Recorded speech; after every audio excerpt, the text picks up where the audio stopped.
Hello, Philadelphia! I'm Bruce Buffer. It's time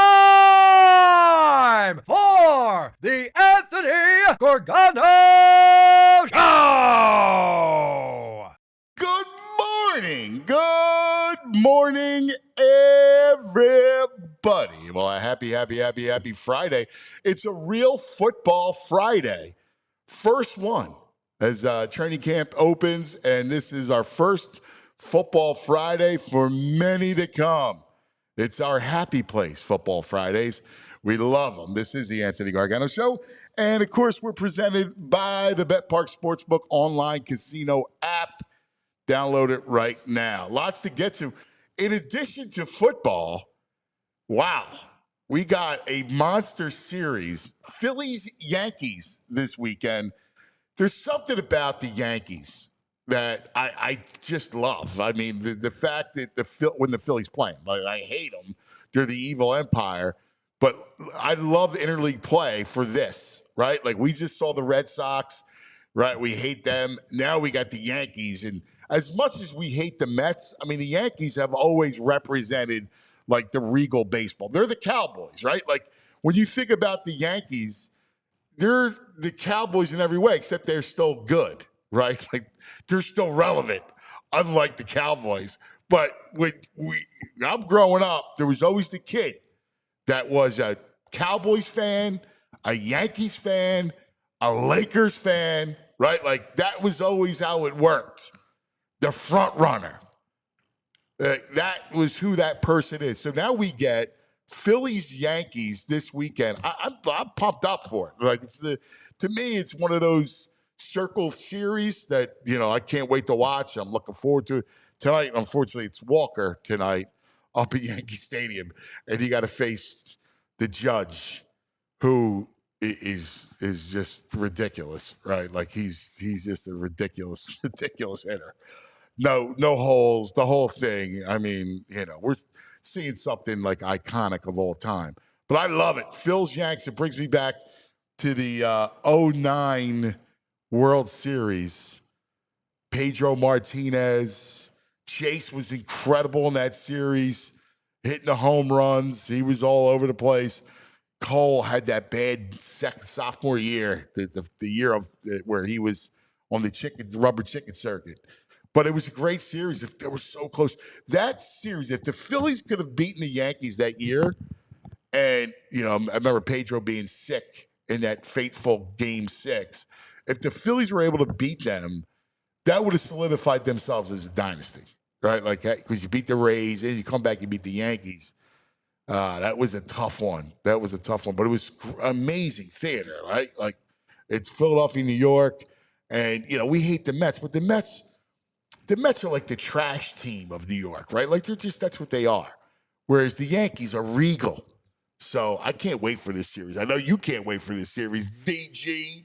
Dude, I'm going to be sitting with one of my favorite Yankee fans tonight at the Good Dog, the bartender Zach, and we're going to watch the game tonight. Oh, he's a Yankee fan? Born and raised in New York. Okay, so he's legit. He's legit. Because growing up, like, you had the Cowboy fan, was always a Yankee fan, was always a Lakers fan. Yeah, and it also, Doug, I don't know, maybe not in your circle. A lot of Italian friends of mine are Yankee fans. Go to DiMaggio.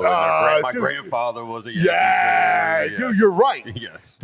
Ace, my buddy Ace, I talk about a lot, Angelo Borghese. My buddy Ace is the Yankees. He had the Yankee hat, right? I'm like, dude, stop with the Yankees. Nah, Italian, DiMaggio, right? Yeah, Yogi Berra. Right? It's like, come on, man. Like, you can't choose that. Like, that's always a violation. Yeah. I always thought, like, you can't choose the Yankees over the Phillies. No. Wow, the Yankees.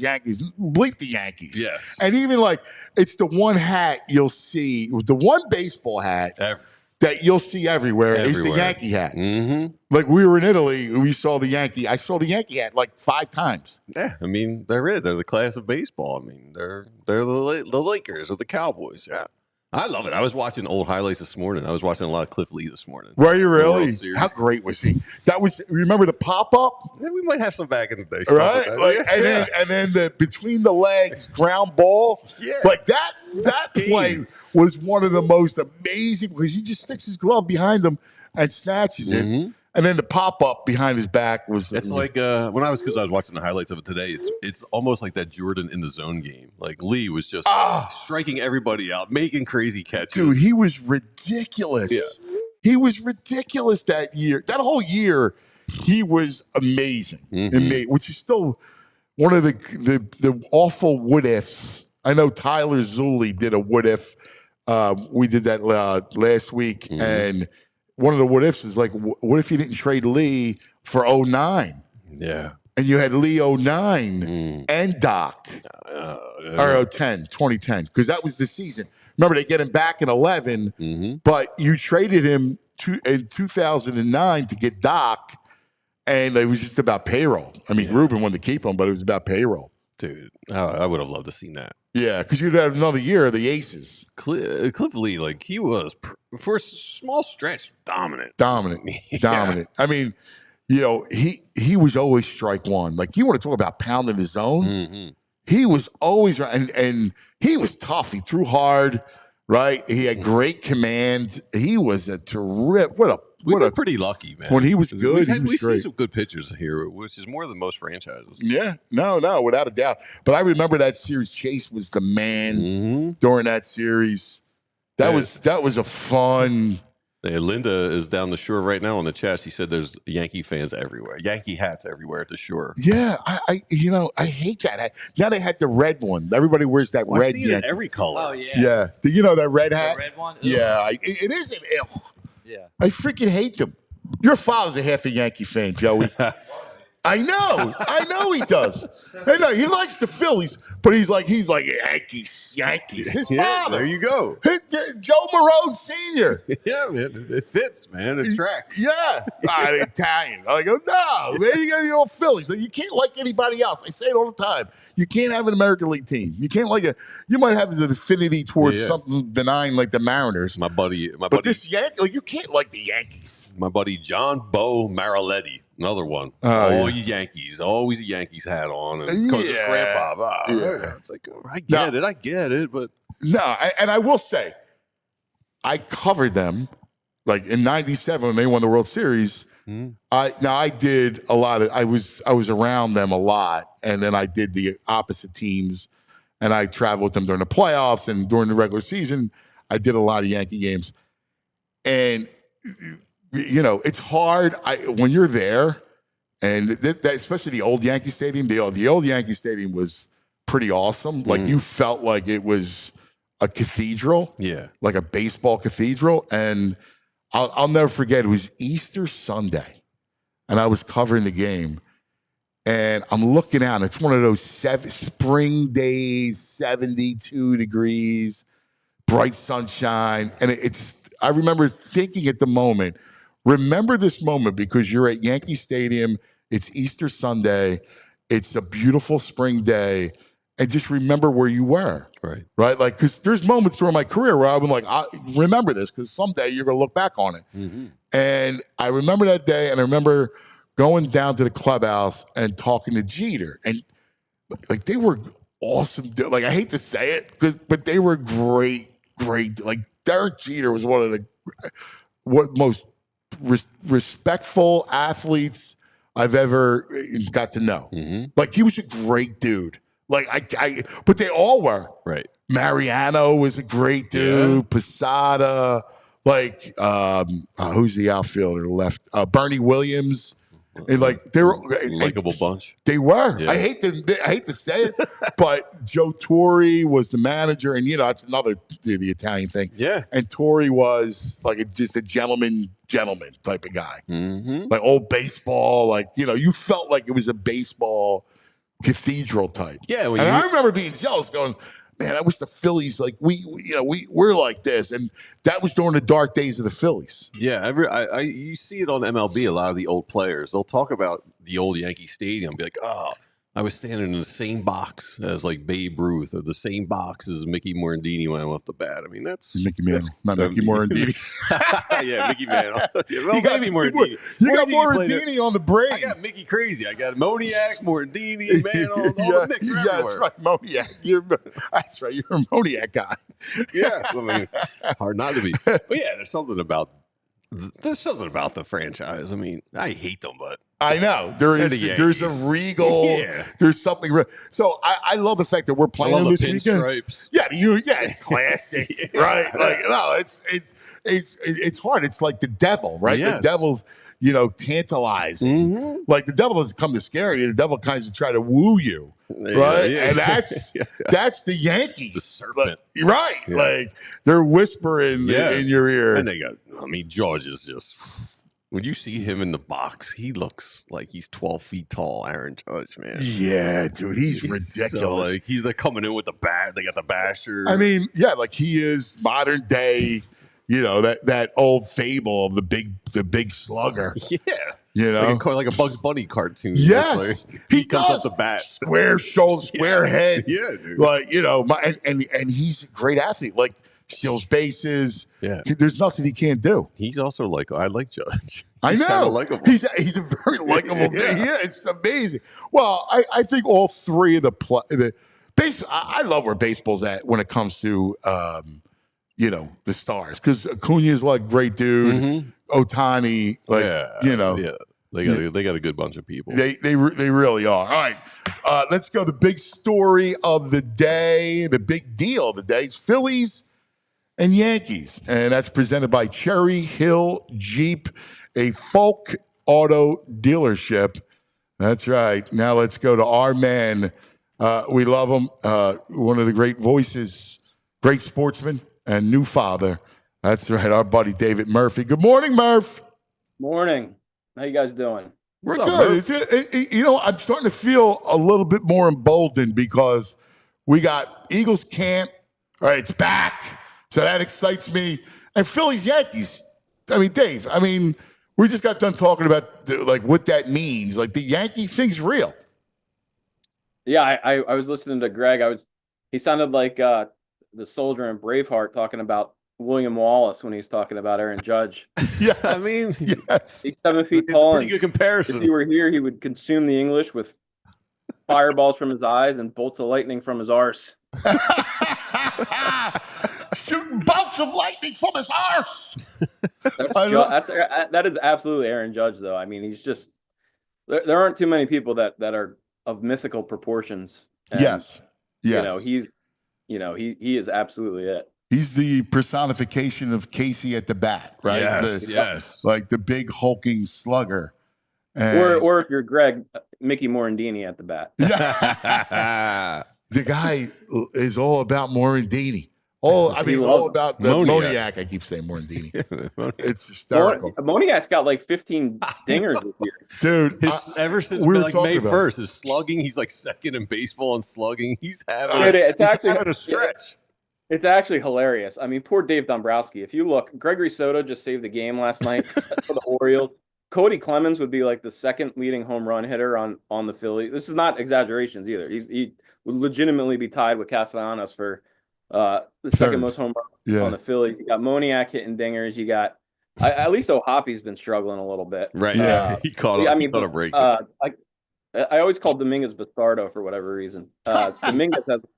Dominguez has like a 3.2 ERA, even though he's walking like 6 guys per 9. And then the biggest one is, the Soto one is the most hilarious one. And don't get me wrong, he's still been Soto, but he is, he's got a role in the Orioles then. But he was traded for Matt Vierling originally, who it turns out would be the answer to everything. The right-handed bat. A right-handed bat can play second or center field. It's pretty hilarious. I mean, it's baseball. You can't predict it, but poor Dombo, man. I know. Let's before we get to Eagles, let's stay with Phil's. And where do you see him now? We're a week away, and the deadline's starting to heat up, and a lot of talks. And are you hearing anything?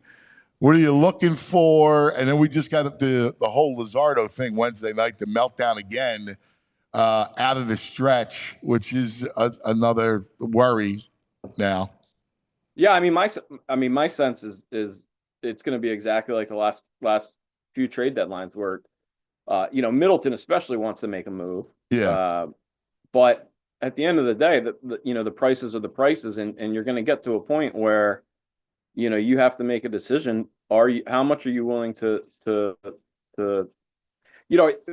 I don't think mortgaging the future is the proper way to look at it, because it's, as we've talked about before, there's no guarantee these guys amount to anything, right? Once they get up, I mean, you look at this year. Look at Painter. Last night he pitched. Yeah, I didn't see. How'd he do? I mean, he pitched all right. I mean, yeah, he had a good stretch, didn't he? Last yeah, night? he gave up a home run to Mountcastle. Yeah, he do 6 innings. He's given up a ton of home runs. Yeah, a ton of home runs lately. And look, AAA is a little wonky. Like, who knows? I mean, because you get guys like Mountcastle, who is an Orioles guy, has been up and down the majors, and you got professional hitters. Right, and yeah, you've got, who knows what, a guy like Painter. Usually they're on a quota when it comes to, we want you to throw this many of this pitch that you're working on, and then add into that, the International League is pretty much a science laboratory for Major League Baseball. So who knows, if they're doing something with the ball or whatever. Here's Painter's line from last night: 6 innings pitched, 1 hit was the home run to Mountcastle, 2 earned runs, 3 walks, 4 strikes, 76 pitches, 44 for strikes. Yeah. Yep. Yeah. And look, I think there's 2 ways to look at it. One, I think he in the grand scheme of things, he could be doing the Phillies a huge favor by scuffling a little bit and not forcing them to decide to rush him up. Because right. Look, at the end of the day, I stood next to this guy and watched him throw a bullpen in spring training this year, and it's you can just see more than any other pitching prospect that I've been around, including Cole Hamels. I mean, just the size, the downward plane, just the prototypical nature of the build. Like, he's got a chance to be, Garrett Cole, and you don't want to jeopardize that coming off surgery, or whatever, 20, 30 innings. And I think the Phillies are still going to have to make that decision. I mean, look, at the end of the day, I mean, you remember the postseason roster the last few years. You got guys on that roster that don't throw a pitch all postseason. Right. So, there are going to be situations in the playoffs where you're like, well, we might, if Painter was here, we might as well, bring him in and see what he can do, in this high leverage spot where we're kind of out of options. It's either that or, running out the corpse of David Robertson once he fades down the stretch, So, they got to decide here. But trade deadline wise, look, it's going to cost a lot, Yeah. And it's just a matter of what are you willing to spend on a bullpen arm? Dude, I hear you. Real quick with Painter, the only thing I expected a little bit more of are swings and misses and more strikeouts. I see more of that. I mean, he's a year and a half. What is he? A year and a half away from surgery? Yeah. And if you look at, it's almost without exception, from Snell to Painter to Jeffrey Springs out there in Oakland. I'm just naming random guys. Yeah. If you come off Tommy John and you're just not right for that first full year back. Sure. And hopefully that's all we're dealing with right now. And we're dealing with a combination of him trying to work his way back after not pitching for, a year plus, and then also the caution. I'm sure they're proceeding with an abundance of caution. Believe me, I'm in no hurry to move him, right? Like, I'm not looking to move him. I don't. I mean, Aiden the bigger question is going to be guys like, a lot of times it's the guys that aren't on these top 100 lists, but are, guys that other teams love, and that's a big part of it too, where, let's say you're the, I don't know who, let's say you're the Indians and you're fielding, or I'm sorry, the Guardians, and you're fielding offers for Clace, and, you've got a list of 7 teams and what they can offer you. And really it's going to come down to which prospects from which teams do you like the best, and that's the hard part to forecast with the trade deadline, where there could be a guy in the Phillies who they covet. That the Guardians actually like. No, we talk about beauty in the eye of the beholder. That's very real when it comes to. I just hope that the Guardians like one of them, because I love Class A. Like, he just throws gas. That's the kind of you need. You need a back end guy, a high leverage guy that throws hard. You just have to come away with that. Yeah, and I think the next level calculus that you're doing then is, all right, let's say we give up, X amount for Class A. What is that? How much does that improve our odds? How much does that move the needle? And you don't want to throw good money after bad. And you look at this team and okay, you get a guy to pitch the ninth. Maybe you have guys to pitch the seventh and eighth, but you're still missing that sixth inning. I mean, you're still running out Max Lazar and Seth Johnson to pitch, in big time situations. And I know Lazar's gotten results, but I mean, the guy's averaging 5 strikeouts per 9 innings. The teams that have the great bullpens, the Padres from last year, the Dodgers most years, they're running out guys, when you're down 4-2 and in the, fifth inning and your starter has been pulled, they're running out guys who could just as easily be pitching in the eighth and ninth of a slim lead, where that's one of the big things the Phillies are missing is at the front of the bullpen. You see games that are, 4-2, your starter has a rough night and you're out of it because, you're bringing in guys that are getting shelled after he gets shelled, Yeah, although, if you got Class A, I mean, Chapman, I mean, I don't know what Boston's going to do. Chapman would be. Right? Like, yeah, ideal. And Boston's out of it. Like, I don't know why you would hold on to him. So if you got one of those guys, you pair him with Strom, right? So you got your back end. You got your eighth, ninth guys. And then you got a collection, right? Like, Romano or whatever. Then I look at Ranger. That's where I look at Ranger and go, Ranger is my guy. Like, I got Wheeler and I got Sanchez, right? So I know game 1, game 2, I'm good. So 4 games out of a 7-game series, I'm great. We'll see about Nola. Then Luzardo, has to start. You can't bring him out of the pen. And you don't want him coming in with runners on base, right? You got to start him. That's good. Yeah. And you want to make sure. And then I would have Ranger kind of backing him up. Like, I can almost like if he gets in any kind of trouble or he starts to lose his feel, right? Boom, I got Ranger up, ready to come in to give me like real innings. Yeah, I'm with you. I think I haven't dove too deep into it yet, but that's the variable that few people are talking about in terms of what should dictate their strategy. Was how do they see this starting rotation stacking up in the postseason? Because you've got, let's say Nola comes back. All reports are that they expect him back at some point. He's the guy that's never pitched out of the bullpen. They're going to have to get creative, and they've got enough arms where, if they can think outside the box, something like what you're saying, I agree with you 100%, where something to the effect of, you've got Suarez backing up, Luzardo and Nola in games 3 and 4, say, let's say you need a 4. Right. And, if you need him to back up Luzardo, then okay, Nola, it's on you,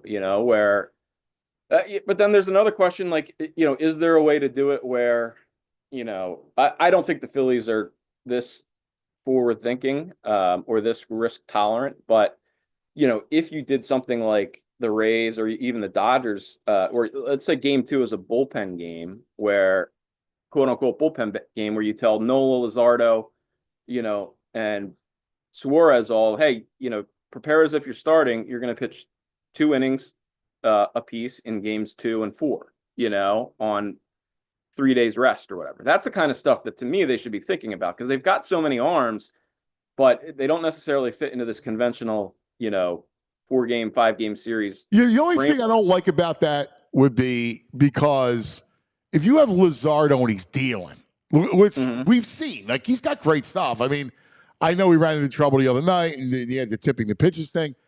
But, like, I could completely see a game where he's great and you just let him go. Let him go as long as he's effective, and then, like, it's easy, right? And even Nola. Like, Nola, if Nola's dealing, all right, maybe you look at the 5th or 6th inning when that usually is the trouble spot, and then you go Ranger. Well, so that's where, again, you would have to sit down and really think about it, because Lazard is a tough one because it's not necessarily like he hits a wall and implodes. He's either good or he's bad, and it can go in a hurry at any point in time, as we saw the other night. Whereas Nola is a little more, I think I'm curious about Nola, where if you told him, look, man, if you look at his numbers, first time through the order, first 25 to 50 pitches, he tends to he tends to give you 2-3 good innings, most nights. And if you could have him channel everything into those 3 innings, who knows? And have him pitch on short rest, say 50 pitches game 2, 50 pitches game 4. He would be more than one where it's like, we're going to start with Nola and have him, start both games out of the. This is, again, I'm completely talking out my arse. You're right. Back to the arse. Yeah. I love it. Are we allowed to say that on PHLY? Yes, you can. Arse. Just reading Luzardo, his walk rate with no one on base is 5%, and with men on base, it's 20 or 25%. His walk rate, that is insane. I know, and like, who knows what the thing is. It can be a bit of a red herring sometimes. The whole stretch thing. I mean, you hear it about so many guys that are scuffling. It's the stretch. It's a stretch. It's a stretch. Well, first of all, very rare is it when you're in an inning that you're not pitching out of the stretch at some point. And then B, okay, let's say it is the stretch. We still don't know what the prime mover is. Like, is it a mental thing where he's I mean, guys have been running on him a lot this year. Is it a mental thing with holding runners on? Is it a mental thing with the pitch clock? Is it a mental thing with or is it a mechanical thing? Or is it a, tipping your pitches thing from the stretch? Didn't he say that he had changed the way he holds the ball now because he was tipping his pitches in the stretch? That's where he predominantly made the change physically, how he holds the ball. So he's got to look at that. He's also talked about like how he'll lose a feel for it. He'll lose the feel for really, his command and all the sudden. And it went like he was pitching a gem up until the 5th inning. No hits. Yeah. I know. And that's like, look, I think Thompson gets a bad rap sometimes. I think all managers get a bad rap. Yeah. I mean, it's you can't predict, you can't predict when a guy's going to go off the rails that quickly. And, especially when you have a bullpen like that's the thing is if you've got a bullpen where guys 1 through 7 or 8 are all, 10 plus strikeouts per 9 innings and power arms that you can call on any time. That's one thing. But, your odds, you got to think long and hard before you start dipping into that bullpen, before you absolutely have to. Yep. No, I'm with you. I'm with you. Hey, what do you got? Are you still on paternity leave till when? I'm back writing next week, and then I'll take a few more weeks off, and then I'm back full time towards the end of training camp. What are you going to work? You going to work on Eagles next week? Yeah, I can't wait to dive in, man. I'm kind of chomping at the bit to get out there and I bet. I mean, look, it's kind of a boring team right now. I mean, there's not much boring. In a good way. In a good way. Where what I hear you saying. I don't know. I'm fascinated by the young defense. Like they're great, but they're look, training camp. I'm gonna listen as your quasi editor. I give you 10 stories I want. All right, that I want you to dive into. Yeah, no doubt. I mean, it's just training camp's kind of a tease in a way because it's really hard to kind of glean very much of anything from it. You really got to see. Yeah, I remember that one year where everyone was convinced DeMarco Murray and Sam Bradford were going to, lead the Eagles. Bradford against the Packers, he was 10 for 10. And it was like, oh, my God, Chip Kelly Bradford, 10 for 10. He looked ridiculous, right? And then boom. And I remember there was one year, it might have been, I think it was the same year where they did the same thing to the Ravens. And Harbaugh afterwards just kind of rolled his eyes and was like, we'll see what happens when the regular season comes. Right. We sure did. Well, we can't wait to have you back, buddy. So we'll be talking about your work next week. All right. Have a good. How's our man Max? Dude, he's doing great. He actually had a rough night last night. The first one, we put him in the crib at 6 weeks, and he hasn't woken us up since. And last night, for whatever reason, he's at that 4-month stage. So he's got the 4-month checkup today. But yeah, last night, 2 a.m., he started squawking for food, and it was, look, we can't complain. Steak? Yeah. I can't wait till exactly. I can't wait till he gets those chompers in and he can just start chowing down. I mean, he's a little porker right now. He drank like 50 ounces of milk yesterday. He's living his best life. I love it. I love it. That's awesome, brother. God bless him. And we love you, buddy. We'll look forward to you next week. All right. See you guys. Have a good weekend, Murph. Dave. Always a pleasure. David Murphy. All right. Let's take care of some business. And then we'll take a look at Eagles with our man, Bo Wolf. Looking forward to that. Let's talk a little True Mark, shall we? I love it. Hey, summer's here, which means kids, they're out, they're about, they're hanging with friends, maybe even picking up a summer job. So it's a perfect time to set them up with something that teaches them real-world money skills, gives them a little bit of freedom. That's the Greenlight debit card and money app over at TrueMark Financial. And if you're a TrueMark Financial member, you get the Greenlight account for your kids or teens. It's totally free. It's a simple way for them to manage their own money, whether it's from a job, allowance, birthday cash, maybe a recent graduation. They'll get their own debit card, set up savings goals, track spending, and learn how to budget, all while you stay in the loop from your phone. You're still in control, but they get to learn how money really works in everyday life. So before the summer is here and gone, this is a great way to help your kids build smart money habits that'll stick with them long after the summer season's over. Head over to TrueMark.com/Greenlight to get all the details and sign up today. And don't miss the chance to set your kids up for some important financial success in the future. TrueMark.com/Greenlight. Love it. Greenlight. Now, Pico. Anthony Gargano. PHLY. VG. My brother, you look hot. Dude. I mean, I feel kind of hot too, to be honest with you. Dude, my house is like a sauna meets a steam room. It's insane. This heat's unbearable. Well, look, this Philly heat is no joke. It's summertime, man. Dude, if I could tell you, I stood with my head in the freezer for 10 minutes before I left the house today. Disaster. Brother, just turn on the AC. How come you just don't turn on your air conditioner? Trying to save some cash, man. Save the world. Save the climate. Go green. All that stuff. Listen, I feel you. Do yourself a favor. I got your answer. All right. Like, do it solid. Check out Pico's energy saving rebates. All right. They've got deals on Energy Star cooling equipment that actually work and cut your bills. So you're telling me no more freezer head? No, not unless you want to look like a freezer head. No. I'm good. This is right. great news. I'm serious. You're good, man. Trust me. Just head to pico.com/ways to save. They got tips for everything. Heating, cooling, lighting, you name it. It's Pico. We love Pico. I'm in. All right. We're in too. We're always in with Pico. Now, let's go. Joining us from the All PHLY Eagles show, our man, Bo Wolf. Good morning, Bo. Good morning, fellas. How we doing? What's up, Bo? Oh, man, it's a football Friday. It's a real football Friday. I know, but we don't have practice today. What the heck? I know. What are we doing? I know. No Walk practice. through. Come on. I know. I'm heading over there.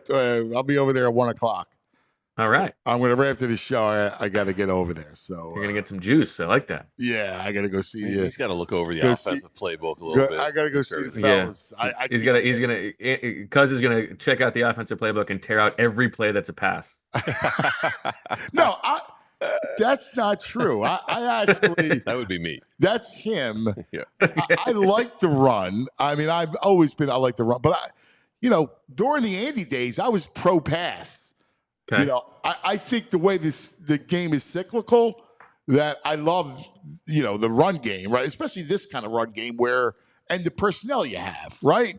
Like, I think that's totally fair. And obviously we saw it last year, but I think that is right. And I think we probably underestimate that in terms of why it was so effective last year, because you've got Saquon Barkley, the best running back in football. You've got probably the best run blocking offensive line in football last year.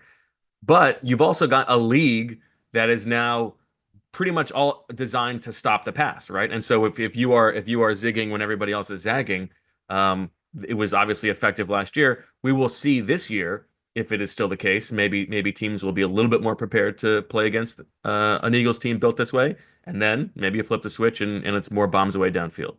yeah, and I like if their idea of increasing the passing, proficiency, is down the field, I'm all for that because that's the throw he makes outside the numbers. That throw, Best throw he makes, I think. It is where he's not great the middle of the field, right? So you're going down the field. I like it. I actually love it. Like if you're going to go crowd the box on me and you're going to be in my face, well, I'll make you pay down the field because Jalen's great at that throw. Well, and it is actually it was my complaint about the offense last year. And, I mean, it's so silly to say complaint about the offense for the team that won the Super Bowl. Right. But I don't think that they threw the ball downfield enough last year. Yeah. And the numbers bear that out, like just in terms of the percentage of dropbacks that Jalen Hurts threw the ball over 20 yards beyond the line of scrimmage. It was the lowest of his career. And to me, it's a little bit like layups and threes, right? Like from 5-10 years ago when how everybody was trying to build their NBA team. I kind of feel like those are the throws that Jalen can make, right? Is the quick check downs and then bombs away downfield. And especially when you have a defense that is probably crowding the box and so focused on stopping Saquon Barkley, I think there should be opportunities there. Yeah, and you look at you got the personnel, the receivers. Nobody's better at that than AJ, right? Because just using his body, he's like a basketball player. I think he is the best receiver in football. I do. Maybe I'm a little bit biased, but I do. No, I'm with you. I love AJ. He's oddly underrated. Yes, and what he said the other day was really fascinating. And I love talking to AJ Brown. He is more honest and introspective and interesting than any superstar I can remember covering. But he said he believes he's the number one. He believes he's the best receiver in football, and he wants to put a stamp on that. Like that is his goal this year is to cement that so everybody knows that. And then he sort of caught himself. He's like, but I want to do what's best for the team, and I do what's best for the team. And this is not like we talked about it on the show with Zach and Fran. This is not like a recipe for locker room turmoil kind of deal, right? Where it's like, well, AJ wants the ball more. No, I think this is an internal thing for him because he knows that if they throw him the ball, there's a good chance he's going to catch it, and it's probably best for the offense. But he also knows that the way that the team is built, he has to take a back seat sometimes. They are going to give the ball to Saquon Barkley, and I think that is an internal struggle for him, and it's why he has to read books on the sideline about like self-help, keeping yourself locked in because that must be very difficult for him. Yeah. No, you're spot on.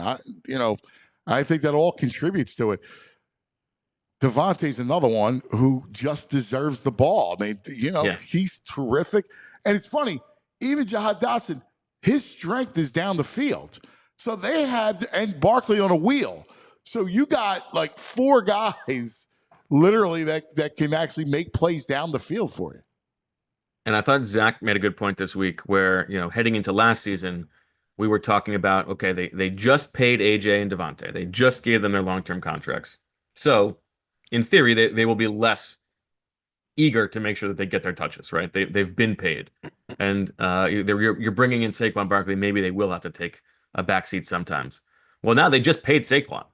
So maybe Saquon doesn't have to worry about getting his touches and, chasing 2,000 yards. Maybe they can lean a little bit more on the passing game this time around, especially if teams are going to play them that way. Yeah, I'm completely with you. Hey, let's three of us discuss something because I want to talk about it. And this is I want to talk about Sirianni.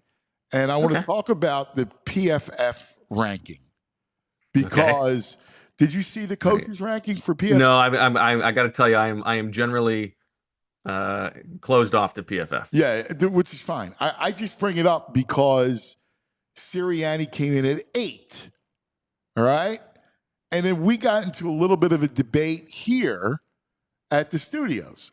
So just so you had, they have Andy 1, Sean Payton 2, McVay 3, John Harbaugh 4.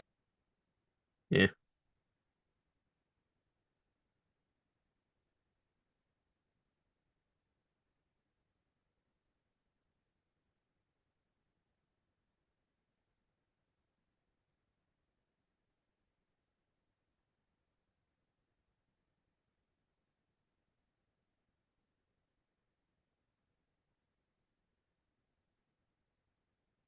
Can you guys hear me? I lost your audio, cuz.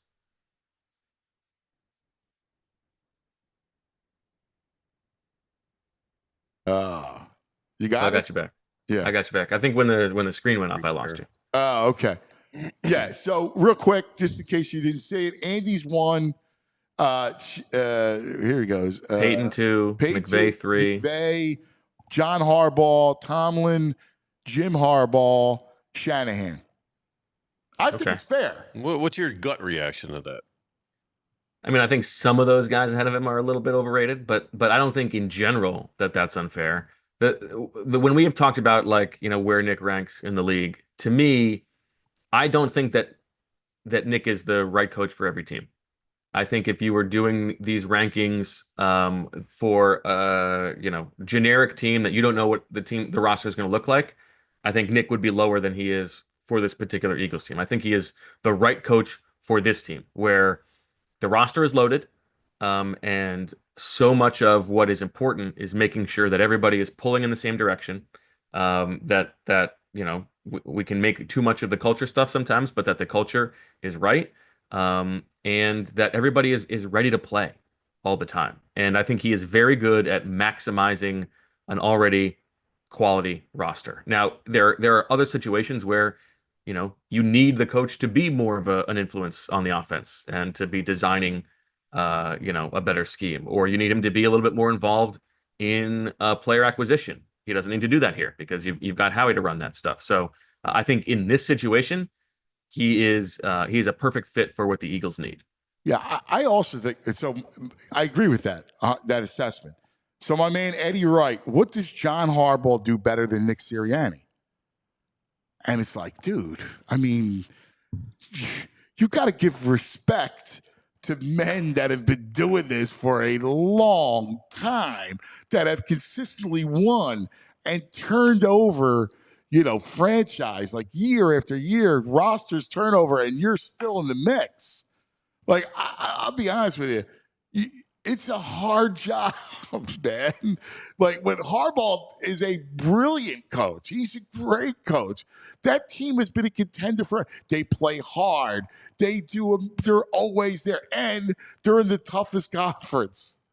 I mean, I guess I'm struggling. Are you a whole body of work, their lineage, or just like right now, this year in football? You can't divorce yourself from your past and what you've done. Because I mean, I respect John Harbaugh, but he's also lately he's got an MVP quarterback. I mean, what's he won? He's got one ring, bro. I mean, are we really having this conversation? That you really don't think he's got Lamar Jackson? Okay, I don't know. I mean, I like can't the most stress dangerous to you, weapon in football. I can't stress to you guys enough. Yeah, and you see sometimes how he plays in the playoffs. Well, maybe if he was coached better. Stop. The thing I agree with about with VG about is there is a difference between the overall body of work and right now, right? Like, I think John Harbaugh deserves so much credit for. Yeah, he's coached like multiple different versions of that team, right? But right now, Sean Payton is not the second best coach in football right now. I agree, Bo. Yeah, I disagree.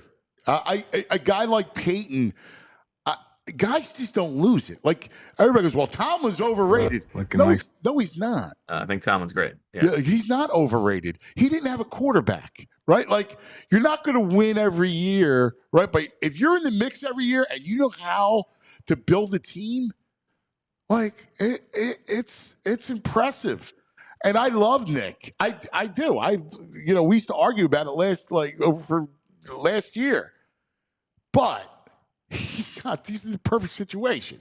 I'm not going to tell you I could do the same thing, but no, and I don't think that a lot of the coaches ahead of him would be better fits here, right? Because there are some guys who might clash.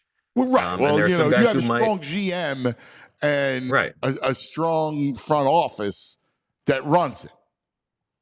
Right. And he's also, as I talked about, when the roster is this good, the player relationships matter a lot. And I don't like. Well, let's say Sean Payton. Like, I don't know. I don't know that this team would play quite as hard for Sean Payton.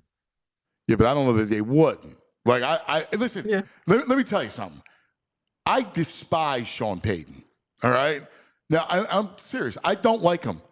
I remember he did something to Spags. This is years ago, and I remember he and I were talking, and it was uncool what Sean Payton did to Spags, right? And during the whole Bounty Gate and everything else, kind of hung him out to dry. I mean, it really was not cool. But if I want to divorce myself of those personal feelings and see, like, he takes his Denver team that was capped out, had very little talent, and he takes a quarterback nobody wanted. And, he wasn't a top number 1 pick, wasn't a number 2 pick, not a number 3 pick. Yeah. And he made, all of a sudden, the kid's a player. Like, the dude knows his way around a field. He's a terrific coach. He knows how to build it. He knows how to call plays. He knows how to build defense. And the guy's a sharp guy. I got to give the Devils due. I think he's good. Number 2 is a little high for me. I mean, whatever. I'm just talking about Sirianni where he is. Like, those guys, like, we were arguing about Jim Harbaugh. I'm like, Jim Harbaugh is one of the great coaches in the history of football. Is in a Super Bowl with his brother, goes and wins the national championship at Michigan. The guy knows how. He automatically makes the Chargers a contender last year. He gets them from a disaster to now being in the mix. Yeah, I think he's a very good coach. I don't disagree with that. Bo, you think you disagree a little bit. Your voice went on. You're like, I think he's a good coach. I think he's good. I don't think there's a huge difference between number 4 and number 12 on this list. I think for me, Shanahan I think is overrated. Oh my! I do think that Shanahan is overrated. Thank you, Bo. Are you serious? A little bit, yeah. He's a great coach, man. What he does in a run game is offensive design. Well, I know, but he also, he gets his players injured. His teams have losing seasons like every other year. Yeah, a ton of injuries. They lost McCaffrey. Like, if the Eagles lose Barkley, he wears that stupid flat brim hat. Listen, I don't even like these guys, all right? But this is more about respect for the game. Like, you got to respect great coaches and great minds of the game. Well, and I don't think Sirianni he's also is a great he's such mind. a loser on 4th down. Yeah, If we're talking X and O's, I might rank Sirianni 30th. He's not. I don't think he's a great football mind, but as a leader and a head coach, CEO, he's been great. What do you think? Like, those guys have XO and they're leaders. John Harbaugh was a special teams guy. I mean, dude, please don't talk. Dude, it insults me. You can't insult Harbaugh by saying he was a special teams. Well, he's coach. a great X and O guy, John Harbaugh. Yes. Who's last on your list? Well, no. I'm serious. Like, you can't tell me he's not a great. He is. The guy knows what he's doing, man. Who's last on your list, Cuz? What's that? Who's last on your list? Dallas.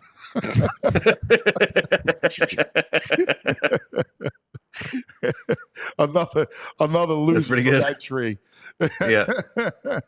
No, it's a fun conversation, right? And I just find, like, I like Sirianni. I think this year is going to be really interesting for Sirianni, right? Because different challenge, right? You lost your OC again.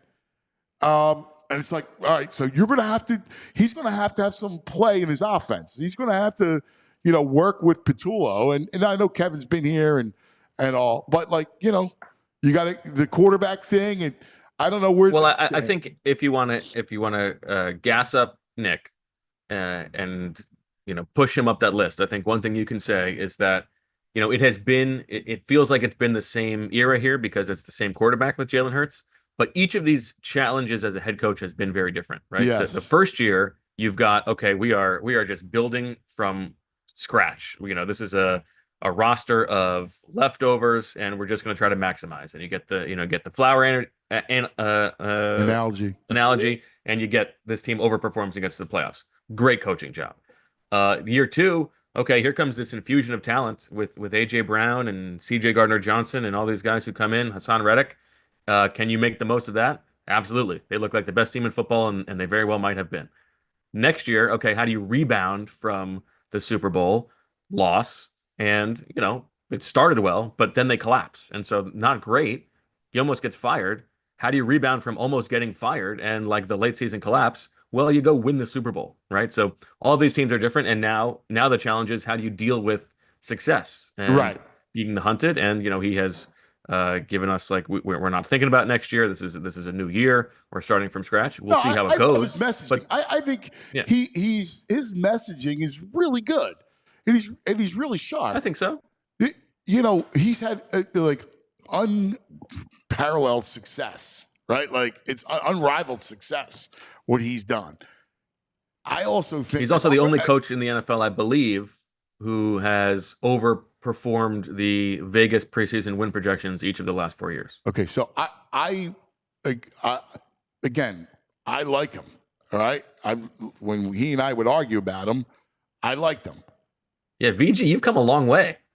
I mean, the guy's proven me wrong. I admit when I'm wrong. But here's the thing. He's got the best GM in football.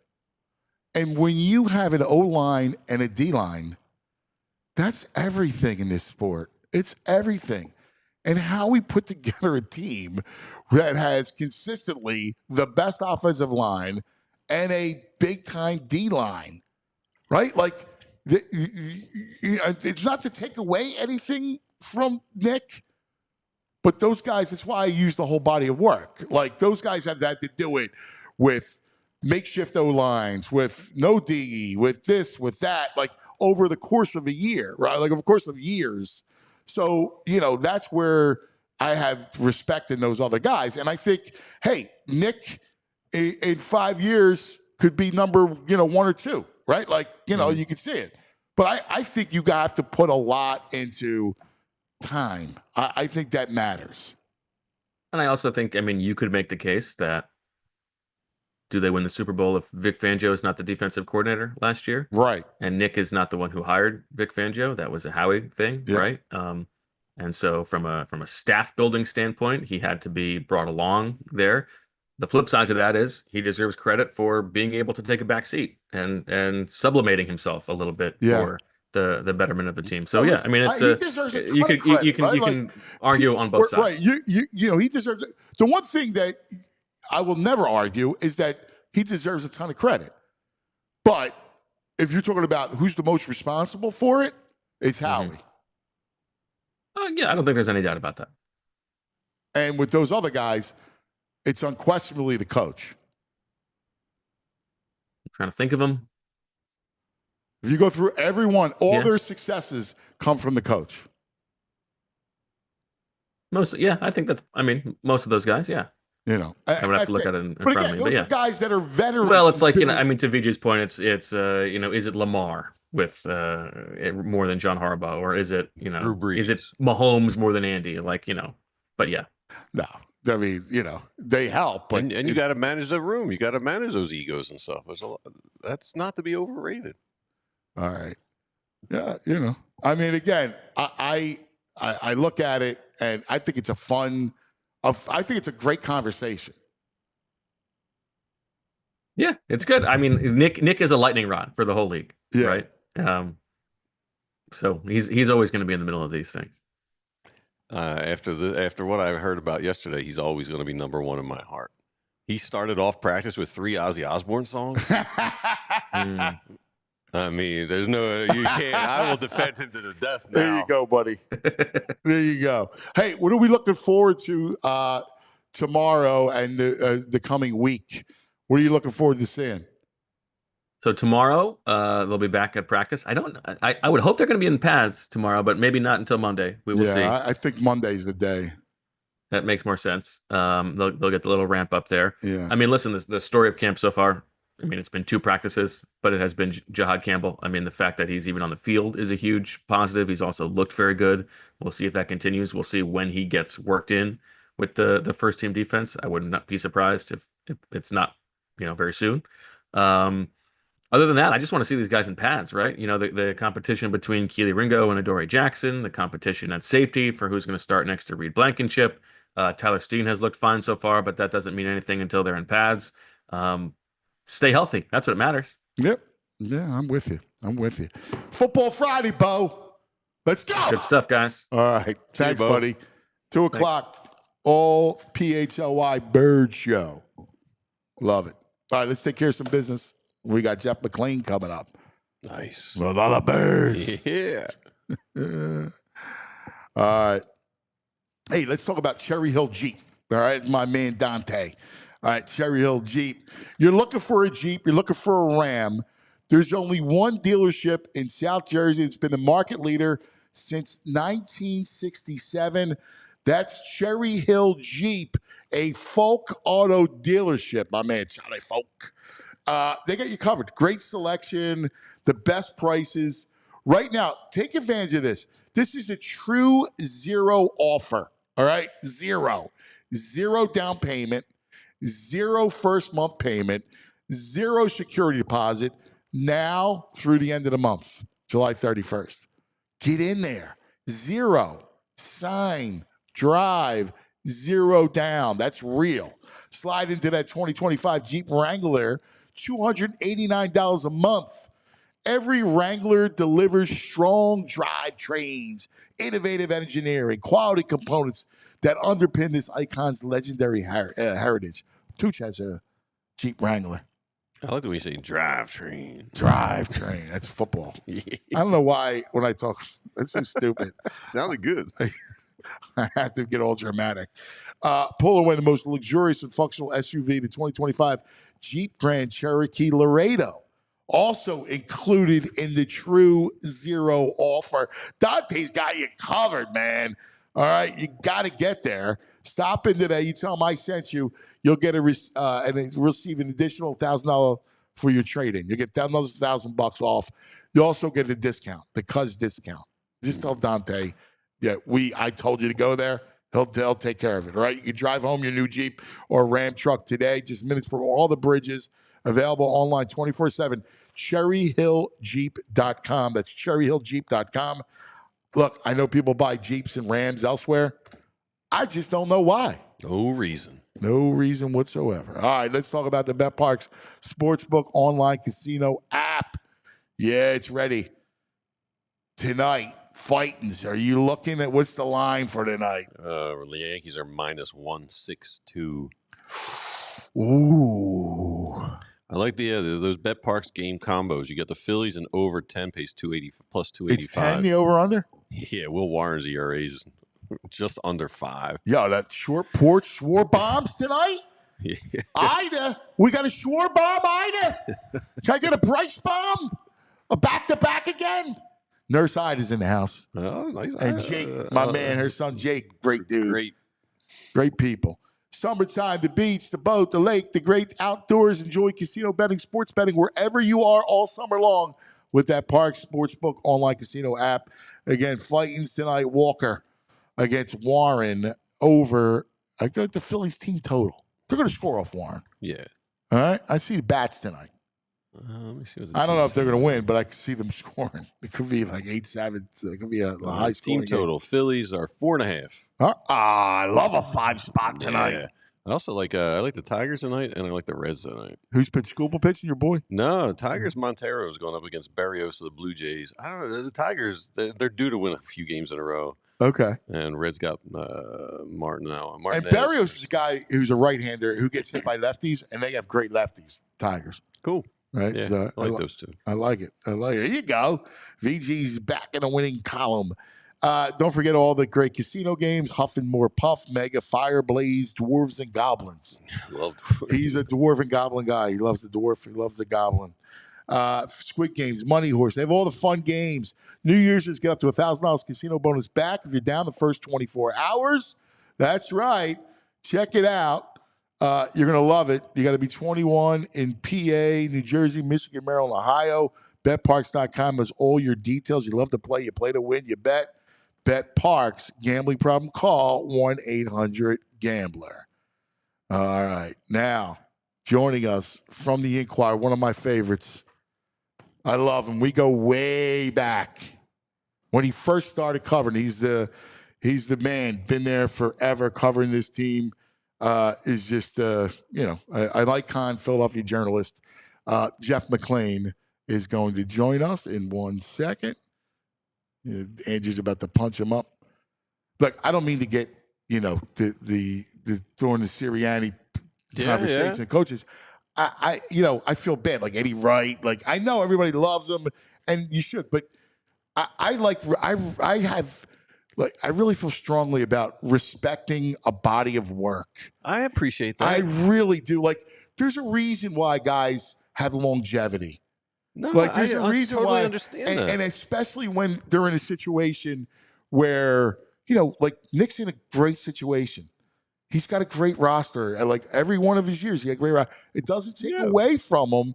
But when we're comparing him to these other coaches that have done it for a long time and won a lot of games, I just think you got to respect those guys. I hear that, but I also think there's been some coaches with some juiced up teams that don't win and don't get to the final game. And well, but that's again, Andy. It took him forever to win.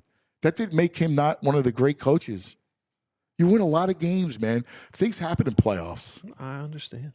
I just think he should have been top 5. That's all.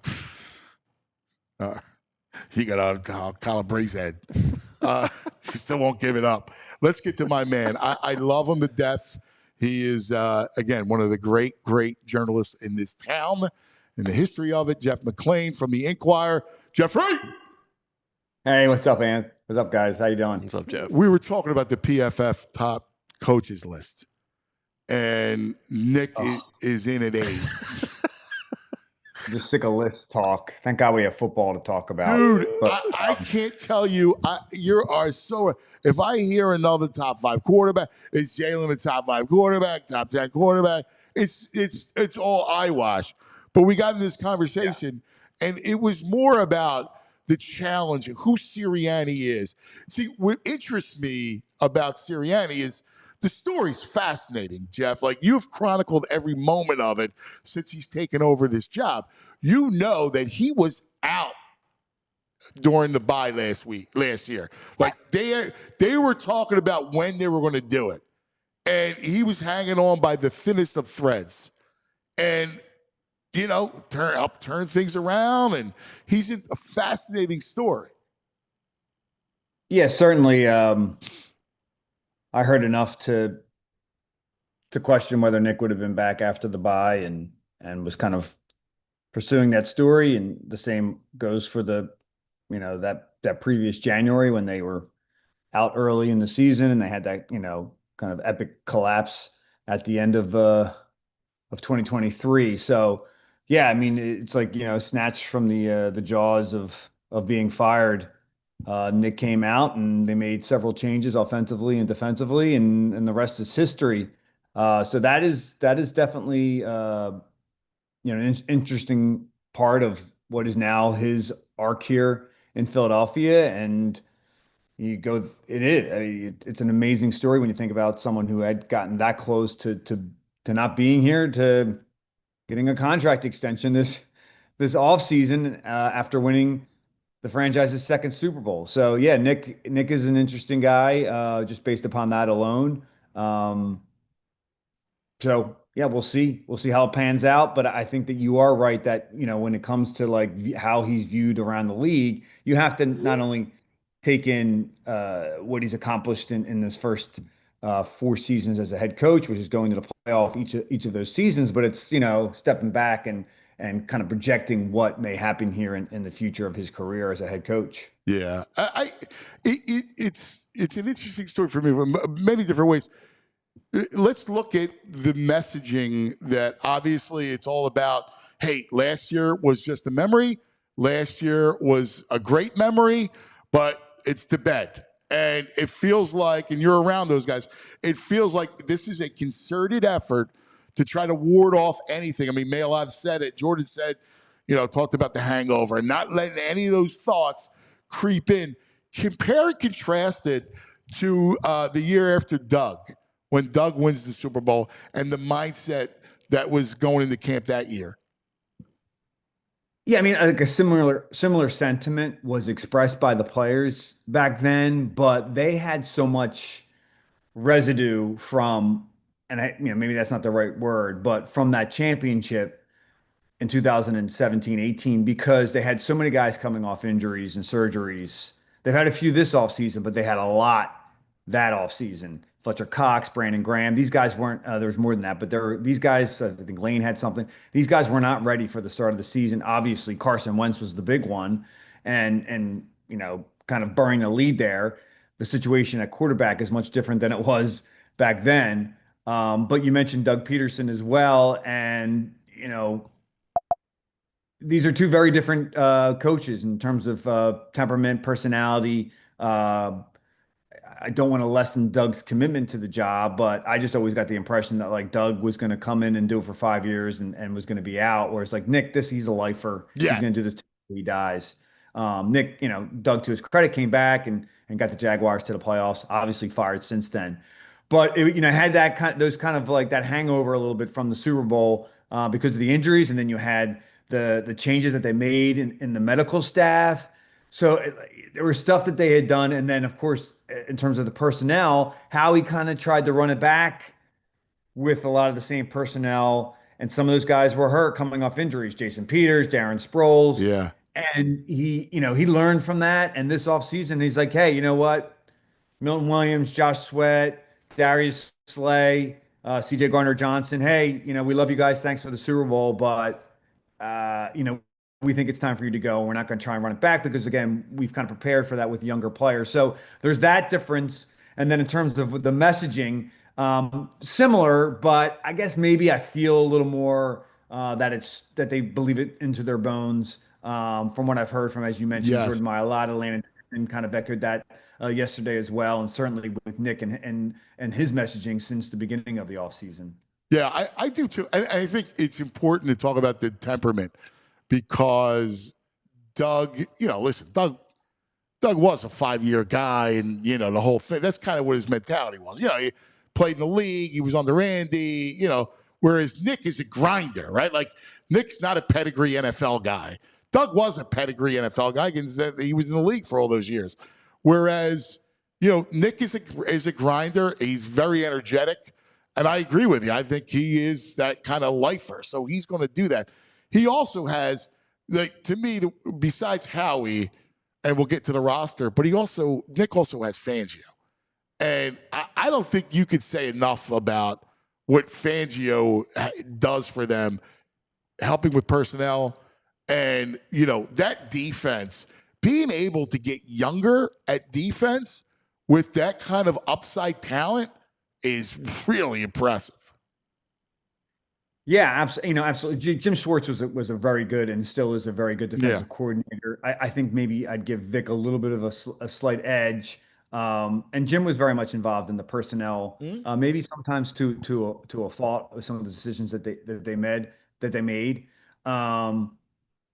But Vic Fangio last year, obviously, to me, cemented Hall of Fame status and finally got that elusive Super Bowl after so many years of being a quality defensive coordinator at various stops. And so that's a huge advantage to Nick. And that's kind of the way they built this thing. They wanted to do it a year prior when Vic was available, but the whole Jonathan Gannon thing, we don't need to relitigate that, but that held them back from getting Vic. But this is the coaching staff that they want for the most part.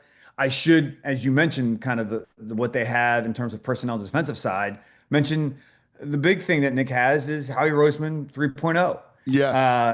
And then how he's learned from his past mistakes in building on the defensive side and specifically in the secondary. Like, I mean, I'm not an Eagles fan. I'm the furthest from it. I'm as neutral as you get. And I just can't see how you cannot be excited about Quinyon Mitchell, Cooper DeJean, and, still Reed Blankenship's a guy that you want to bring in that's undrafted guy. So, you've been able to kind of string him along in terms of the contracts. You're not spending a lot there. So they did well there. and you have potential with Andrew Makuba, and who knows, maybe Sidney Brown still can pan out. But like this is exciting for Eagles fans because you have elite players in the secondary that you have drafted and now developed. And you're looking at like the way they're using them already. It's like, because they're playing Quinyon Mitchell on both sides. Is he going to be one of these cornerbacks that you can have follow your top receiver? Yeah, he's going to travel. You really haven't had that. Yes. And then you look at Cooper, and they're just a total chess piece. And maybe he's going to start at safety and base. Maybe he's going to be the other guy on the outside in base. And of course, we know what he can do as a nickel. And these guys have only kind of, I wouldn't say scratched the surface, but like there is more upside there. Yes. So, I know that they have to replace a bunch of guys on that side of the ball, and that sometimes takes more time. Last year, obviously, to learn Vic's scheme. Let's secondary. We'll go through all three levels. Yeah, go ahead. I want to go through all three levels with you, but this Cooper and Quinyon, like I don't think you could say enough about how good they are. Like the whole defense changed when Cooper came in. He's 22 years old, and he's a physical specimen. Like he's physical, and he's just an elite athlete. Like, and then you get on the other side, Quinyon is a true shutdown corner. Like, and they're just coming into their second year. I step back and I marvel at it because, like, you're right. I could put Cooper at any of the three positions in four positions in the secondary. Yeah. And you don't know what look you're going to get from me. That's a huge advantage. Right. And then if you have, Quinyon able to kind of tail a top receiver, that gives you a little more flexibility. Maybe it kind of, in some regards, it could limit what the other guy does because you're kind of worried about, him being able to have that kind of versatility. And we'll see who wins that job, Keely Ringo or Dory Jackson, probably being the main, or obviously being the two main combatants for that spot. But yeah, look, it's Vic's scheme. It's not super complicated.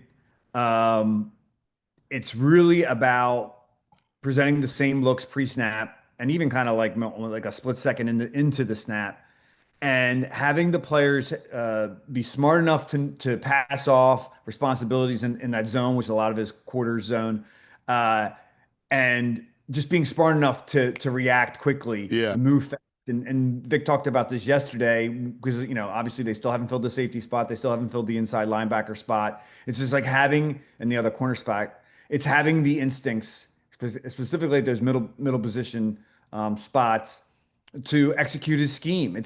You have to have those instincts to execute any scheme. But I think with he places a great emphasis on instincts at that spot. So we'll see how that's going to play out. But just a lot to be excited about. You look at that inside linebacker spot. If we're going to jump down a level, like Campbell and Smile Mondin, to me, popped yesterday. This is the first time we're really seeing those guys. And right now they're running with the second team. You have Jeremiah Trotter Jr., who's kind of right now penciled into that Mike linebacker spot. Opposite Zach Baum, we all know what he can do. Like, that's two levels there. And then, of course, Nakobe Dean has done it. And he, we don't know when he'll be back. Probably not until October is my guess. But like, when was the last time the Eagles had this kind of depth at that position? And a lot of that, if we go back to Vic Fangio, it's the importance he plays in that position within his scheme, but how he has kind of rolled with it and allowed him to do that. Because look, there's nobody that knows that position. We all know what Vic's pedigree in terms of what he did in New Orleans way back in the 80s with that's the position he knows better than any. Yeah, and Campbell, it's different from Jim Johnson, who used to like to pressure with his D-backs, right? So it's why we always saw Doc next to him, and he would blitz his corners, whereas Vic likes to blitz his linebackers. And Campbell, if you go back and watch in college, you look at Campbell. I mean, you want to talk about a guy shot out of a cannon from the second level. He's going to get a lot. Like, Vic's going to have fun blitzing Campbell. Or having him on the edge as a I don't think he's ready for the edge. I'll be honest. Yeah, he's not, but he is working with Jeremiah Washburn off to the side here and there. I think what's going to happen with Campbell is, look, he's eventually going to be the starter, first round pick. We all know that's going to happen. I think what I've seen already, first 2 days, he looks the part. He's got a lot to learn. I don't know if he's going to be starting there from day one, but eventually he will be the starter at inside linebacker. But as you mentioned, kind of you can blitz him. You can slide him down. I think a lot of what they did with Zach Bond last year, because he has that type of versatility, is like, okay, we can run with a 4-man front in our nickel. They didn't play a lot of 5-man, nowhere near as much, I think, as I think Vic anticipated, or that they did under Jonathan Gannon, or Sean Desai. But that allowed, but having Zach being a jump down necessary versus certain offensive personnel just allowed them to have more versatility, because Zach could do that. And look, it's not a lot, but Campbell has that ability. He can. I think he will be swallowed up by a fair number of tackles in this league. If Yeah, he just struggled a little bit. There's one little not like, and again, he's got to learn that, but he struggled a little bit off the edge against college tackles. So, whatever. But Right. So that's why I like him inside, blitzing him inside like a cannon. But absolutely. your point, but he's a chess piece, and if he's not starting from day one, it's like he's going to be playing on defense. Yeah, and whatever package we'll find out. But maybe you bring him in, and he's a joker. Yeah, or maybe he's standing up there, and they still have Trotter and Zach Bond as the inside backers. It's just no matter what, Campbell's going to get out there and play. It's just a matter of how long before he's starting. Yes, I'm excited about the kid. I love the kid, local kid. I mean, you got to talk to him.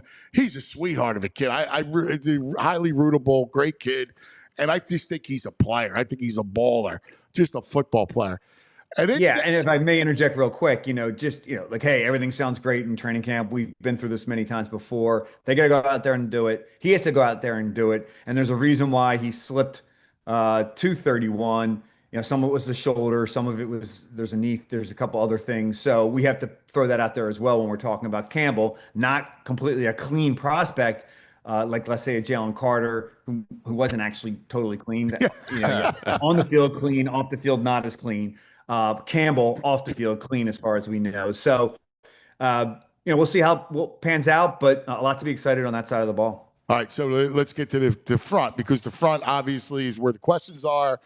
Nolan Smith is real, right? Like I think he's real. I mean, obviously you got to do it again, but I feel pretty confident in saying that I believe he's real. Yeah, I agree with that. I think he proved enough last year, coming off kind of a little bit of an underwhelming rookie year for various reasons. Didn't get the opportunity to play, maybe struggled a little bit. I didn't like the usage of him sometimes, how they had him out there dropping as an inside backer or whatever it is. They kind of used him almost like I think they may use Campbell this year. But he came on strong. Is he on the smaller side? Maybe kind of gets gobbled up by some of the more athletic, better tackles in the league at times. Yes, but I mean, he's violent at the point of attack. Is willing to do the dirty work as an edge setter in the run game. Can get after the quarterback, has the motor, doesn't stop. So Nolan is your one guy, I guess your number one. Maybe not,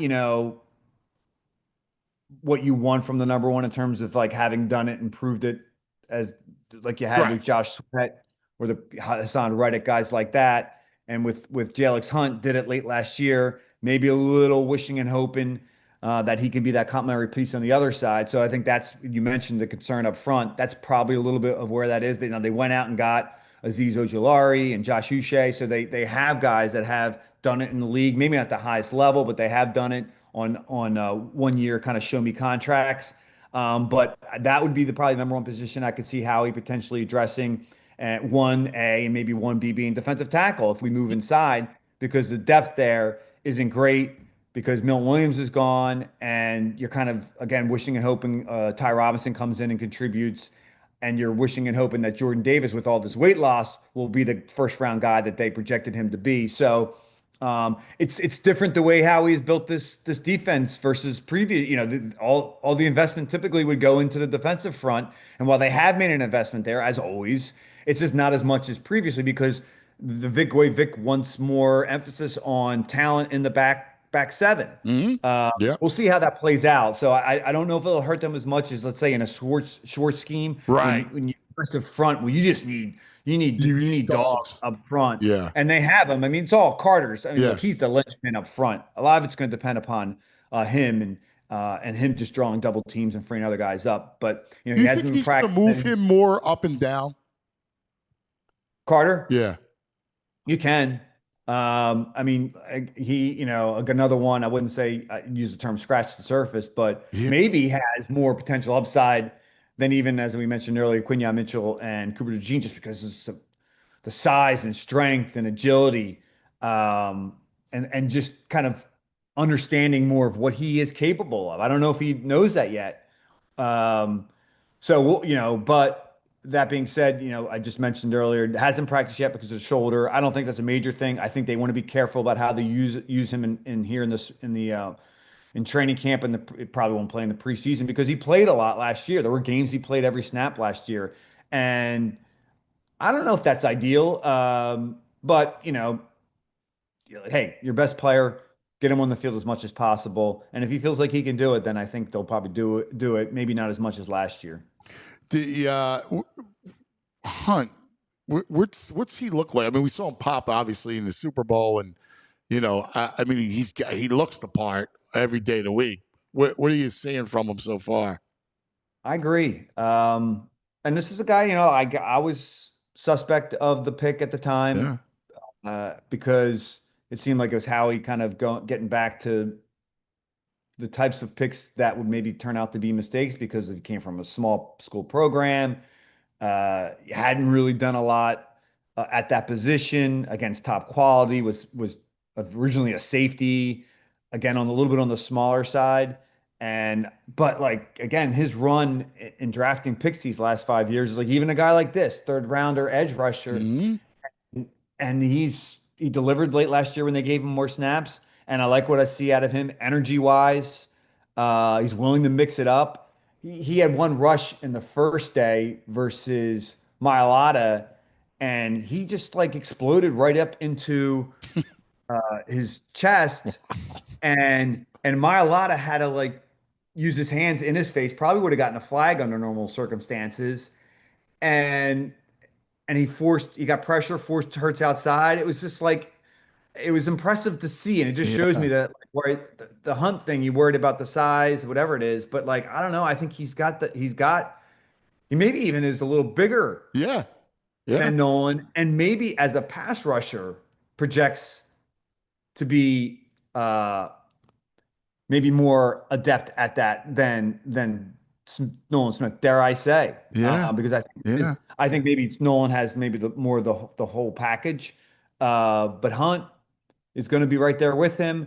We'll just see, and I don't want to go overload here with the hyperbole, but he's got to go out there and do it, and it's a grind over the course of the season, especially when you're seeing top Yeah. guys on a weekly basis at that edge. Other side of the ball, what do you expect from the transition to Petullo?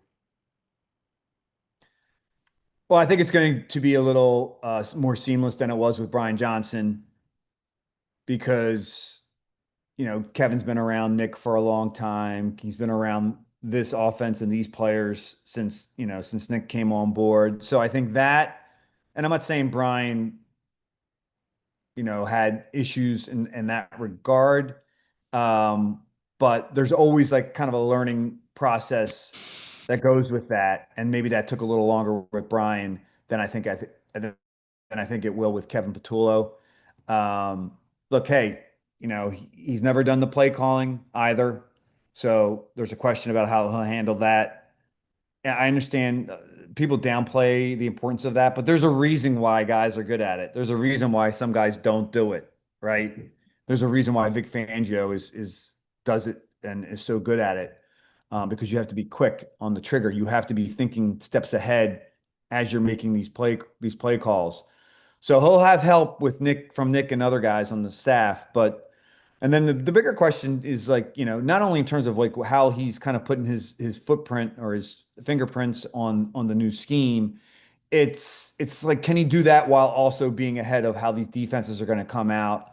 And they've been studying Eagles Super Bowl winning offense all off season, and they're going to find tendencies and various details to pick apart. It's like, can they be ahead of that And 2 years ago, they were not, and it hurt them. So we'll see, because we all know that there's going to be a lot of emphasis on stopping Saquon Barkley. It's like, what can they do in the passing game, or how can they tinker up the run game so that they are ahead of defenses versus the opposite. Yeah, that's going to be interesting to see what he does and down the field. And if, we keep hearing that they're going to go down the field more and throw it more. Yeah, haven't seen much of that in the first two practices. That tends to happen sometimes versus Vic Fangio defenses, because he plays so many too high shells. But look, they have the capabilities there to stretch the field. We know that AJ and Devontae, like, I wouldn't say quantify them as like, Deshaun Jackson type speedsters, but we know that they can stretch the field and they can get behind the secondary. And I think the same applies for Jahan Dotson as well, who's had a nice early camp.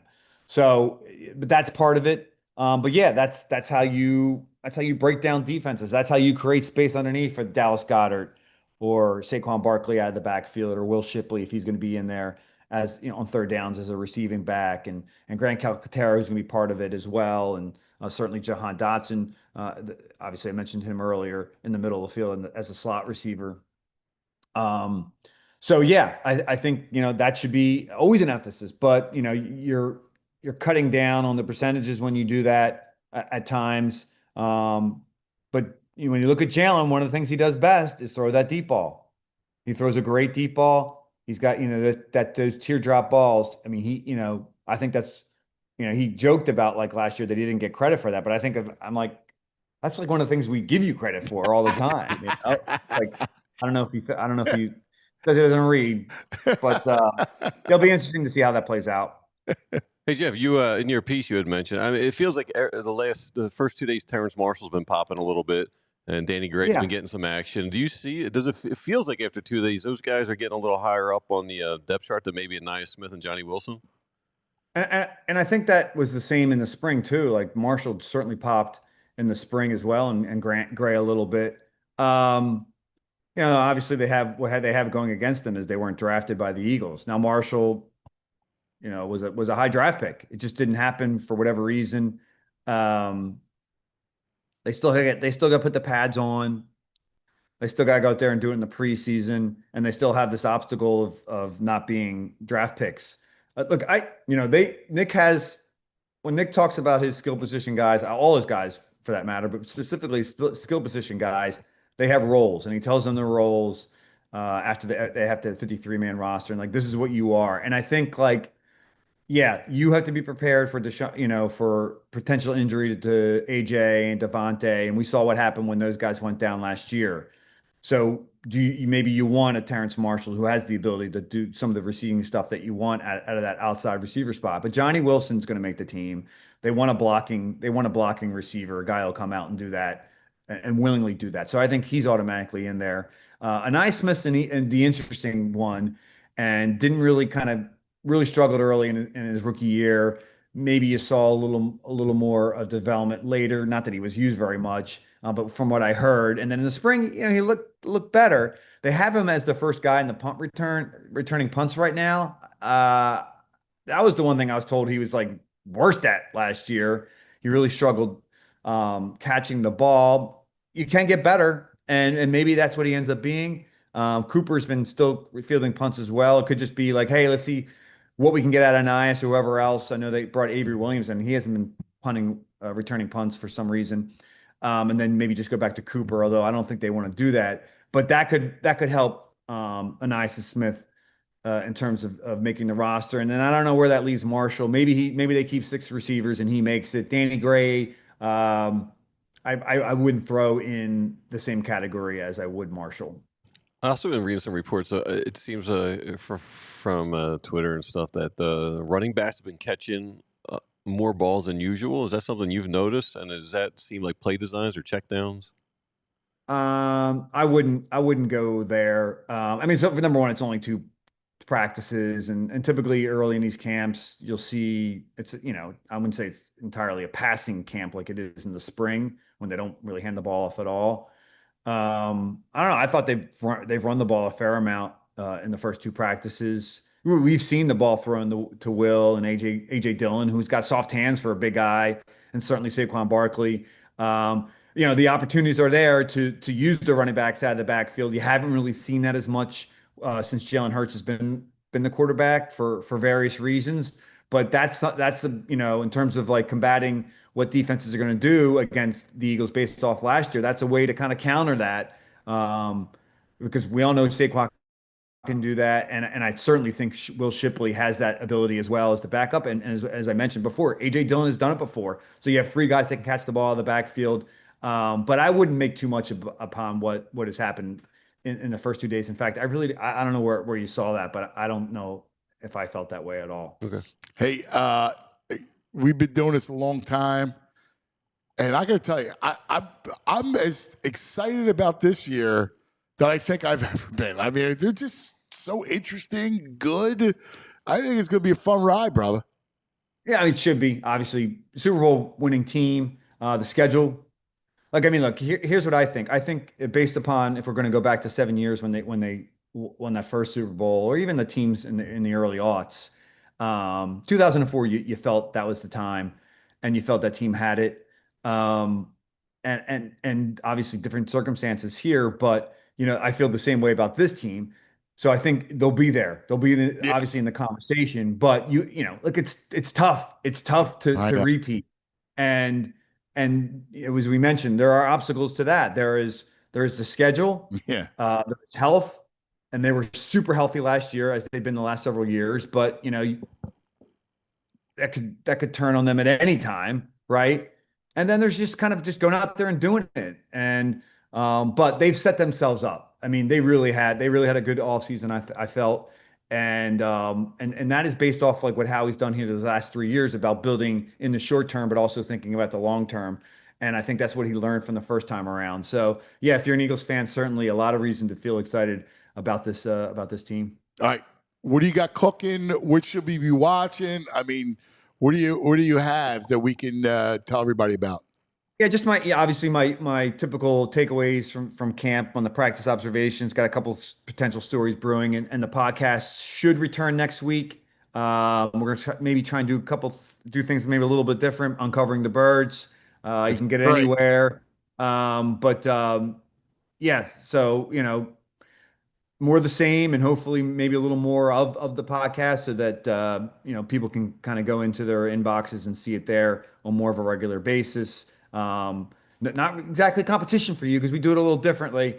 Much different in terms of like the content. I love it. I'm a fan of it. First of all, I love your podcast. To me, there's room. You're a football fan, which we all are in this town. There's so many great places to get content, and you're at the top of my list. And the Eagles beat and the Eagles coverage from talk radio on down, whatever it is just among the best in the country. Maybe I'm obviously impartial, but I've been around long enough and have been to all the other markets. Yes. If you're an Eagles fan, there is an abundance of riches in terms of the coverage of the team. Brother, best of the family. All right, give the boys a hug. You too. Love you. See you, Jeff. Thanks, guys. Jeff McLane, Inquirer. I love Jeff. He's really good. I know people think, well, he's not a fan and this and that. He's one of the best football writers in the country. Mm-hmm. I mean, he's on top of it, on top of stuff. All right, every other Friday, we love, because it's football season, we get our doctors back from Rothman.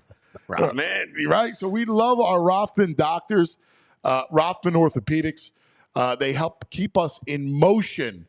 All right. They are always the best. And, we love visiting with our doctors. Yeah. Well, they saved your neck. Saved me. They saved Andrew. I was in a bad way. They saved, and I got my Achilles tendon repaired from a Rothman doctor. They are the best. They've all been pretty cool, too. When we talk to them, they're pretty cool. Well, you know why? Because they're good sports people is right. Yeah. Dr. Mike would agree. I got Nurse Ida, so I always got to look at Nurse Ida, because when it comes to health, Yeah. and they are the best. We have Dr. Kevin Friedman. Dr. Friedman, how are you? Hey, Ant, how are you? I'm doing well, thanks. Great to have you back, buddy. You excited for the Eagles? Yeah, very excited. Training camp started. We're ready to go. It's there's nothing better. It's a football Friday. I got you with me, man. What do you think, man? What has you most excited about this team? Well, I'll tell you, first of all, when you see those rings, you get pretty excited. It looks it's pretty nice celebrating last year. I wish I could have one, but look, it's an exciting new season. Hopefully, our defense is still going to be able to do what they did last year, and certainly we're going to have a great offense again. Yeah, I mean, and the young D, like watching Cooper, Quinion. I mean, this is like an embarrassment of riches in this town. You're a Penn guy. You're a Philadelphia guy through and through. You've lived this. Yeah, absolutely. It's an exciting time. We're gonna have a good run. I love it. All right, let's talk about Nakobe Dean, and let's talk about his injury, which is the patella tendon injury. Doc, can you explain just the importance of the patella tendon in the knee and what that's about? Yeah, absolutely. So the patellar tendon is the connection between, you have your quadriceps muscle, the big muscle in the front of the knee, you've got your patella, and that tendon connects the kneecap, the patella, to the shin bone. So it really provides that force for extension.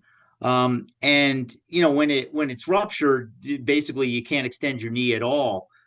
So it's a pretty serious knee injury. How prevalent is it in football players?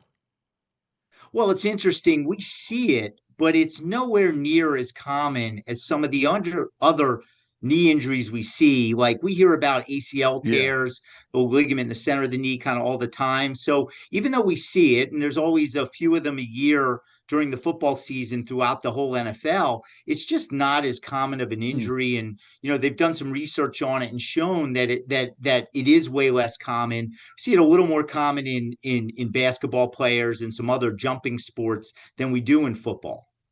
So when you get that repaired, how worried are you about kind of re-injuring that thing, when it comes to the stability of it repaired? As a torn Achilles tendon guy, I know it's got fortified by my cadaver tendon that you guys put in my ankle, and it's the best. How much concerned are you with the patella re-injuring it? Well, so the recovery is tough because it's a little harder to regain your motion initially and then eventually to get your strength compared to some of these other knee injuries. But it's actually not as common to re-injure. So once it heals, it's unlikely to get re-injured. But being able to return back and be able to play at the same level is a different question. So even though it's not as common to re-injure, it's really hard to regain all your strength and regain that, explosiveness that you need. I mean, it's not like you. I mean, you're able to regain that no problem. But these NFL players, sometimes it's a little more difficult. You got and listen, when it comes to that, you got a linebacker. You got Nakobe Dean. He's a linebacker who needs explosiveness, right? Change of direction. How long until you kind of get that back? Yeah, I mean, everything I've heard and we've sort of seen on the, from some postings and stuff is that his recovery is going extremely well. Yeah. But it's really between this 6 and 9 month mark where we're going to see, how he's able to really, return back to form. And hopefully, whether or not he's really going to start at the beginning of the season or they're going to maybe wait until, somewhere between week 4 and week 6 to really let him play. And I'm sure over the course of the season, it's going to take him some time to return. The news that I'm sure you don't want to hear is that when they've looked at this from a research standpoint, it's about 50% that really return back to form with this injury in the NFL compared to some of these other injuries where we're 70, 80, 90% for getting people to return. So statistically, it has been shown that he's got a little less likelihood to return back to play, and it's also been shown to kind of shorten careers. So it's concerning from that standpoint for sure. Wow. I didn't know that, especially when you compare it to what's the percent. I don't know if you know off the top of your head. I don't mean that, but an Achilles coming back from Achilles or coming back from an ACL. What it feels they're more normal now. like, sort of in the 70-80% Yeah. mark for being able to return back to play and at a successful level. But all these injuries have been shown to have some effect on career length. And I mean, look, when we think about this season for the Eagles and what they did last year, there's no question that staying healthy is probably the number one thing that's going to affect their ability to have the kind of success they did last year or return to a Super Bowl. Yeah, it's fascinating. You're spot on. I love, you know what I love? We talk about this every other week when you guys come on, and especially you, Kev. Like, you're a sports guy. Like, the greatest thing about Rothman is the doctors are all sports people, like movement, and you're not just brilliant doctors, but you're sports people. So you understand everything from, diagnosis past, surgery and everything about it. Yeah, most of us go into orthopedics because we love sports and that's where our passion is. And certainly as a sports medicine specialist, it's what I do for a living. So I love getting athletes back to play, whatever level that is. But absolutely, I'm a sports fan through and through, and I'm a Philly guy. So of course, I love our birds. I love it. You're the best, Doc. You're the greatest, man. We love you. Have a great weekend. Let us know when you want to come in one week. All right? Yeah, absolutely. I know you're That'd be busy, great. but you gotta get a minute. We'd love to have you. Thanks. I appreciate that. Thanks, brother. Have a great weekend. All right, Dr. take care. Kevin You too. Friedman, he's awesome. We've had He's got great energy. great personality. Yeah. He's I usually terrific. feel my blood pressure go up when I see a doctor, but not Dr. Friedman. Yeah. Makes me calm and relax. Yeah. Are you kidding me? I run from Dr. Mike. Come over here, cuz. He's just probing everywhere. Yeah, oh, man. Are you kidding me? All right, let's take care of some business. And then making Varsity, brought to us by Cherry Hill Jeep and the Folk Auto Dealership. We're going to be talking about the fascinating story about the Little League player. And I know this. A lot of drama going Yeah, on. I know this situation intimately. The Little League player who was ejected, and we're going to get to it. It's a fascinating story with Danny D, the AD. That's coming up. But let's talk about some of our friends, shall we, my man? Yeah. All right. Let's talk about Rothman, because we just got done telling you, talking to Dr. Kevin Friedman, and what Rothman does. They're all about getting you back to doing what you love to do, especially during the summer, man. It's active. We want to get out there and do things. We're a sports town, so we want to be playing our driveway, backyard, whether it's golf or playing with the kids, baseball, hoops. I mean, it's all there. So whether you're doing all that stuff or biking by the Schuylkill, tackling that hiking trail, it's tough when your body doesn't cooperate. That's where Rothman Orthopedics comes in. From aches and pains after a pickup game to old injuries flaring up during summer adventures, Rothman's team of experts is here to help. The evidence-based care, a commitment to restoring your mobility. They're going to get you back out there stronger than ever. All right? Don't let pain put your summer on pause. Visit RothmanOrtho.com/PHLY to book your appointment today. Get back to doing what you love, pain-free. That's Rothman Orthopedics. Getting you back to your summer game is their mission. All right, let's talk about a little bit of our friends at Parks Casino. Yeah. All right, Street Road. Some cheap hot dogs and cheap, good cold beers. You love that. I do too. We got to do that one day. Hey, all right. I'm pretty wide open. You let me know. We'll grab Andrew and Joey. I'm in. And we'll go up Dollar Dogs, and we'll get Jake and Ida, and we'll go up to Parks Casino, I mean, Street Road, Ben Salem. Beers, beef, and baseball. I'll clear the schedule. That sounds good. Yeah, it's a lot of fun. Cool summer vibes await you at Parks Casino, our casino of choice. They have it all: action, excitement, headline entertainment, great restaurants. Plus, all summer long, you swing by the Bet Park Sportsbook every home game for what we're talking about. That's right, $1 hot dogs and $3 Miller Lights. Wall-to-wall action on the giant screens. And again, $1 dogs, $3 Miller Lights every home game, every home baseball game, Phillies game. Plus, check out concerts, comedy, and more at the state-of-the-art Excite Center, a collection of award-winning restaurants. Parks Grill Steakhouse, Bamboo Noodle House, the Liberty Bell Gastropub and Beer Garden, the best cover bands in the 360 Lounge every weekend.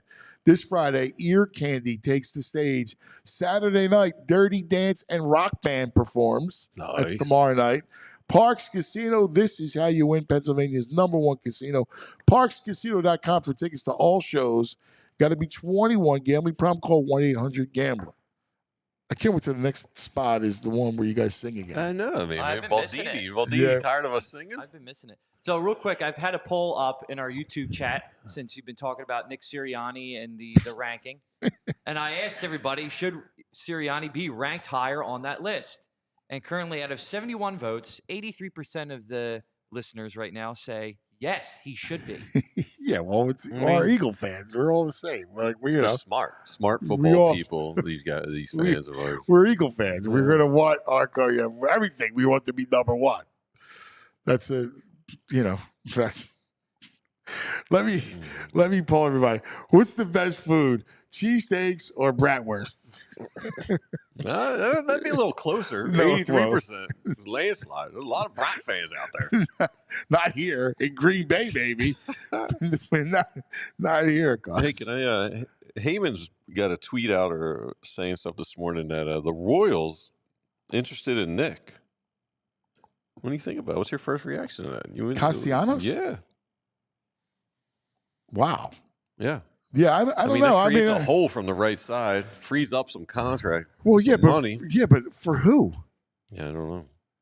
Yeah, they got a couple relief pitchers actually that are okay, decent. but I can't weaken. I mean, the whole point of deadline deals is to get to keep your roster intact, and add, not subtract.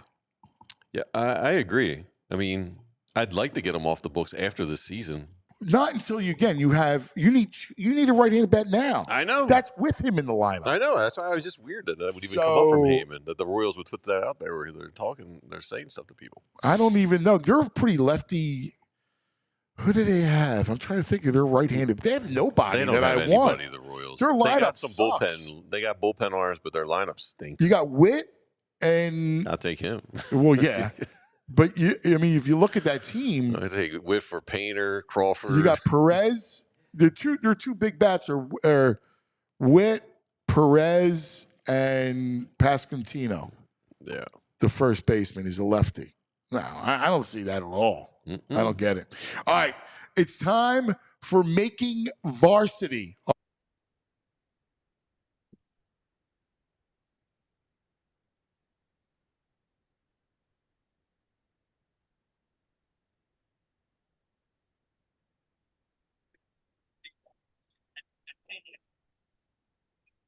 A Cherry Hill Jeep, a Folk dealer, auto dealership. We got him. Danny, can you talk? Yes, sir. What's going on, cuz? There he is. Danny DDAD, What's going on? great athletic director, formerly of St. Joe's Prep, and now in Penn Charter. Are you at work right now? Where you at? Yeah, this is all. Man, I'm on the course today, man. I know. Come on. But he's So working, are VG, you? it's North weekend, so I'm down there with the boys, North Catholic. Rest in peace, North Catholic. Yeah, watch your wallet. So North, watch your wallet, brother. yeah, you know that, VG. So I'm not a North grad, but I support the boys. So we're having a golf day today, and then tomorrow at Keenan they have a big celebration. I knew it. They got the big mask tomorrow. They got a big mask going on. Yes. Well, it's funny. You're working today, aren't you, buddy? Yeah. You see that beautiful. VG, I say it's a unicorn school. Everyone talks about it, but they don't exist. Oh, that's great. Well, Listen, this our segment's all about youth and high school prep sports, and joining us, there was a fascinating story in Little League. Do we got Joe? I don't see him. Let me get. I'm here. Oh, here he is, Joe Rocco. Good morning, Joe. How are you? What's happening, Ant? So, Joe, I happen to know for years because Joe's son Marco and Massimo played on the same team in South Philly at the Magpies, and we're in youth sports. The dads all run together, so we're all in the same circles. And so Joe was at the center of the biggest story in Little League, in youth sports in the country. You went national, Joe. It did go national. So let's tell the story. Joe's son Marco was ejected after flipping his bat. It was a big win in the Little League. What was that, sectionals, Joe? Yeah, it was the sectional finals. Yeah, sectional New finals Jersey. against us, right? South Harrison Township. I was at the game. So Marco hits a bomb. He flips the bat. The umpire throws him out. And there's a rule that I guess if you get thrown out in Little League, you're suspended for the next game, Joe? Yeah, so first he called him out for the bat flip and said, "You're out and the runs don't count." And then we appealed it and said, "What are you talking about?" They called up to Bristol. Bristol, Connecticut is the Eastern Region headquarters for Little League. And they allegedly came back and said, you can't, you got to count the home run, but if you think he did something against the rules, you could eject him. So they ejected him. And so what happened? So you guys decided to appeal and sue Little League to make sure that Marco could play. Well, first we tried to work it out with him. Okay. We called over there. I hired a lawyer and said, I don't want to sue anyone, but this is crazy. You guys are promoting bat flips all over the internet, all over your social media accounts. It's all over your websites in the Little League World Series. It's not even MLB. They do it in the Little League World Series, and they rave about it. They encourage it. All the kids see it. I said, this is crazy. And they didn't want to hear it. Well, I do. Let me just say this, because people have been debating this for a while. So I know Marco, and not because Joe's on with me. He's a great kid. He's a good kid. He's not not a disruptive kid. He's not mean spirited or they're not sportsmanlike. He's a great kid, Joe. And I felt bad for the whole thing because I was at the game. It happened against us. And there was a lot of tension in the game. First of all, it was the rubber match of the series to get to the next round. And second of all, the umpires were awful that game. They threw one of our kids out, Jackson Burdowski, who's a great kid. The strike zone was terrible. The umpire blew like 3 straight calls. The kid turns around and was like, come on. And the umpire threw him out. So that happened before they threw Marco out, Joe. Yep, I remember. I mean, that whole idea of these umpires, it felt like they were trying to somehow get control, but it was a weird. They stopped the game 3 different times. It was, I thought it was terribly officiated from the ump standpoint. I don't even want to comment on that because we're still going through the tournament, and these guys are still officiating the games. But right. I remember when Jackson got thrown out. I didn't know what he said or what he did. And then the umpire also tried to throw out your coach, if you remember, for throwing a catcher's glove to his catcher who didn't have a glove. Coach Joe throws the glove, right? Yeah. To his catch, our guy. Yeah. And the umpire wants to throw him out, saying he's throwing the thing on the field. And we're going, no, he's throwing it to our kid. Even the other umpire was like, no, we can't throw him out. That's why it was unbelievable. What was going on? It was crazy. Danny. Yeah, so that's yeah. Yep. It's crazy. It was crazy. And then, Marco hits a home run and bat flips and they throw him out. And Ant's right. They're in the Little League rules that carries, a a 1-game suspension, which was, the first game of the state tournament. So I tried to work it out with them. They didn't have any interest in doing that at all. I didn't want to file a lawsuit. I'm a lawyer, but I'm not a litigious person. I don't litigate. And I said, I don't want to do this, but you're taking this opportunity away from my son for no reason, and I'm going to have to do it if we can't work it out. Couldn't work it out. So last night, the judge yesterday. So fill us in. The judge then rules and overturns, allows Marco to play. Oh yeah, he agreed with us entirely and said, basically said, you guys can't be promoting bat flips on your website, on TV, on the Little League World Series, and encouraging the kids to do it, and then turn around and say that it's quote unquote horseplay, which is and unsportsmanlike, which is what they ultimately said in their lawsuit papers. He said you just can't do that. So that went down. You got word yesterday? Yeah, we filed on Tuesday for an emergency hearing because the game was last night, and we got word. I think it was like 3:45 during the day. 3:45 p.m. Wow. So how's Marco doing? Being the center of attention. It was. Yeah, he does. He's actually a very quiet kid. He didn't really enjoy any of that. I didn't really expect it to get any, national media attention. It obviously took off in a large way, but he's composed. He was fine. We went and actually played the game. We got beat by a very good team last night, but he got to play, which was the most important thing for me and him, and he was happy. That's all that matters to me. Yeah.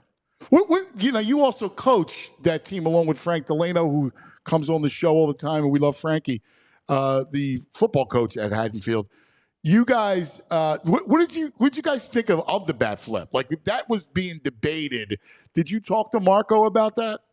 Of course, I don't like. First off, I don't like any of these bat flips. I think they're crazy. But all these kids are doing it, and it's all over the major. Everyone in the Major League Baseball is doing it. Yeah. I mean, you watch the home run derby; they're all flipping the bats. The celebration has now become a large part of, the home run.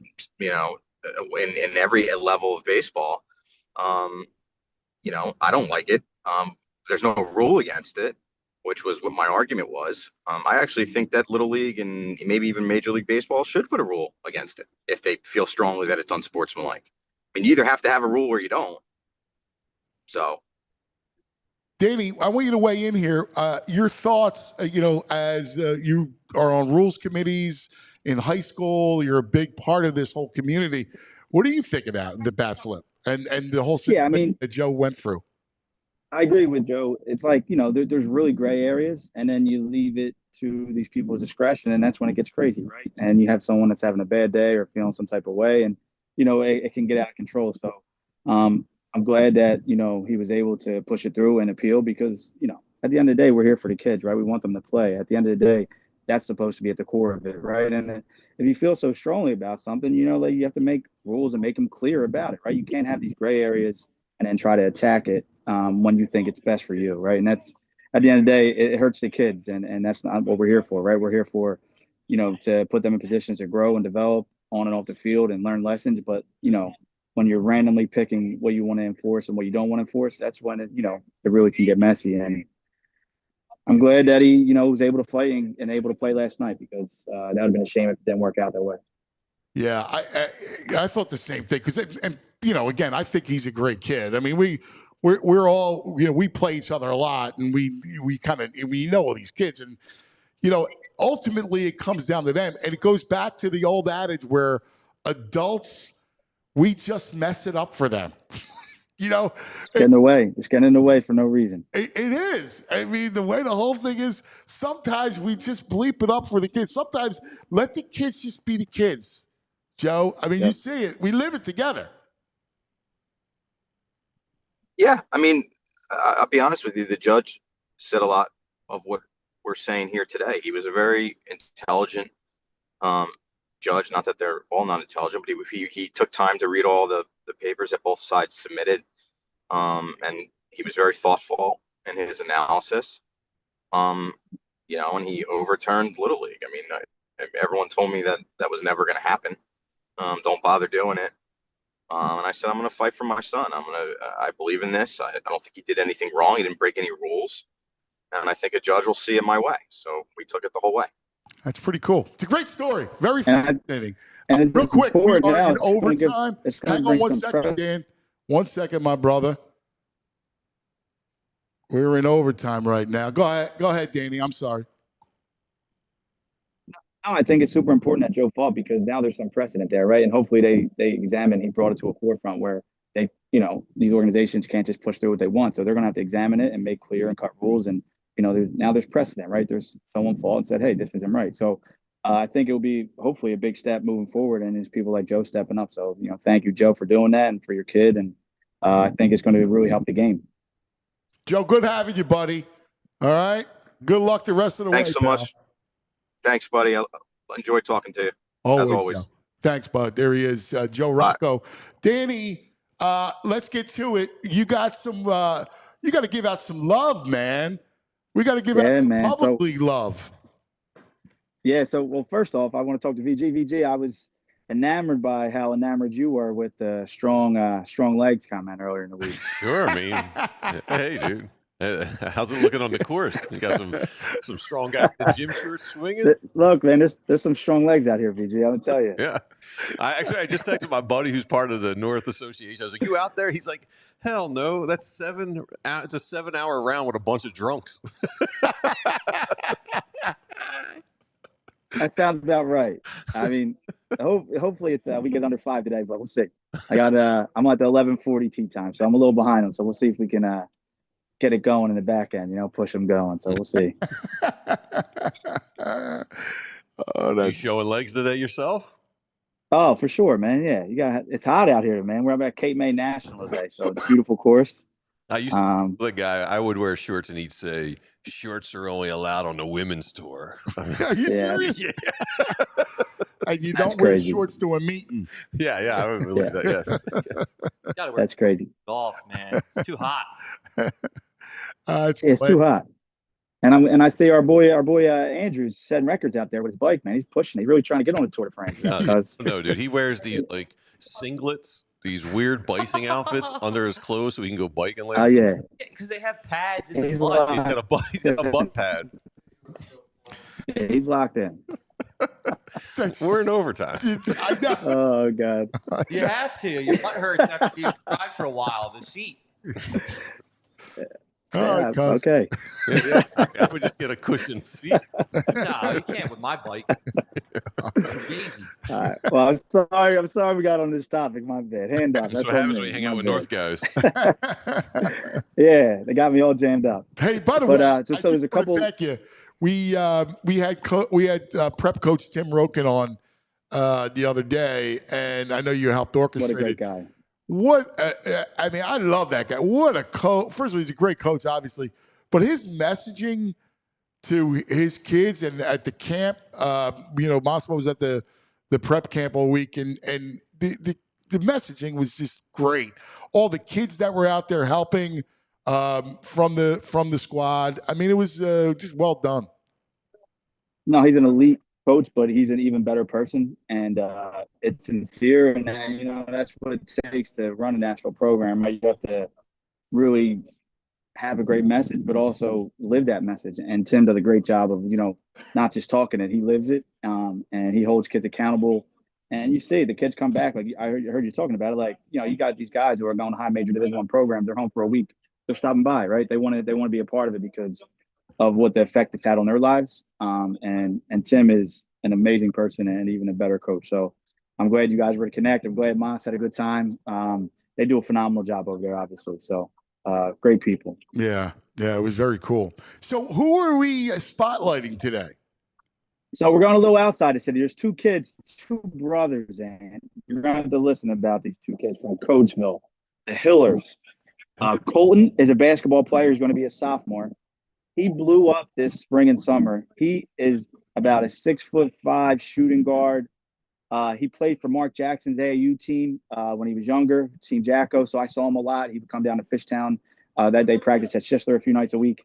And he jumped to number 4 in ESPN's ranking overall in his class. Wow. He's got Duke, North Carolina. And he was like good. He ended up making the U16 USA team when he was 14 this year. He turned 15 recently.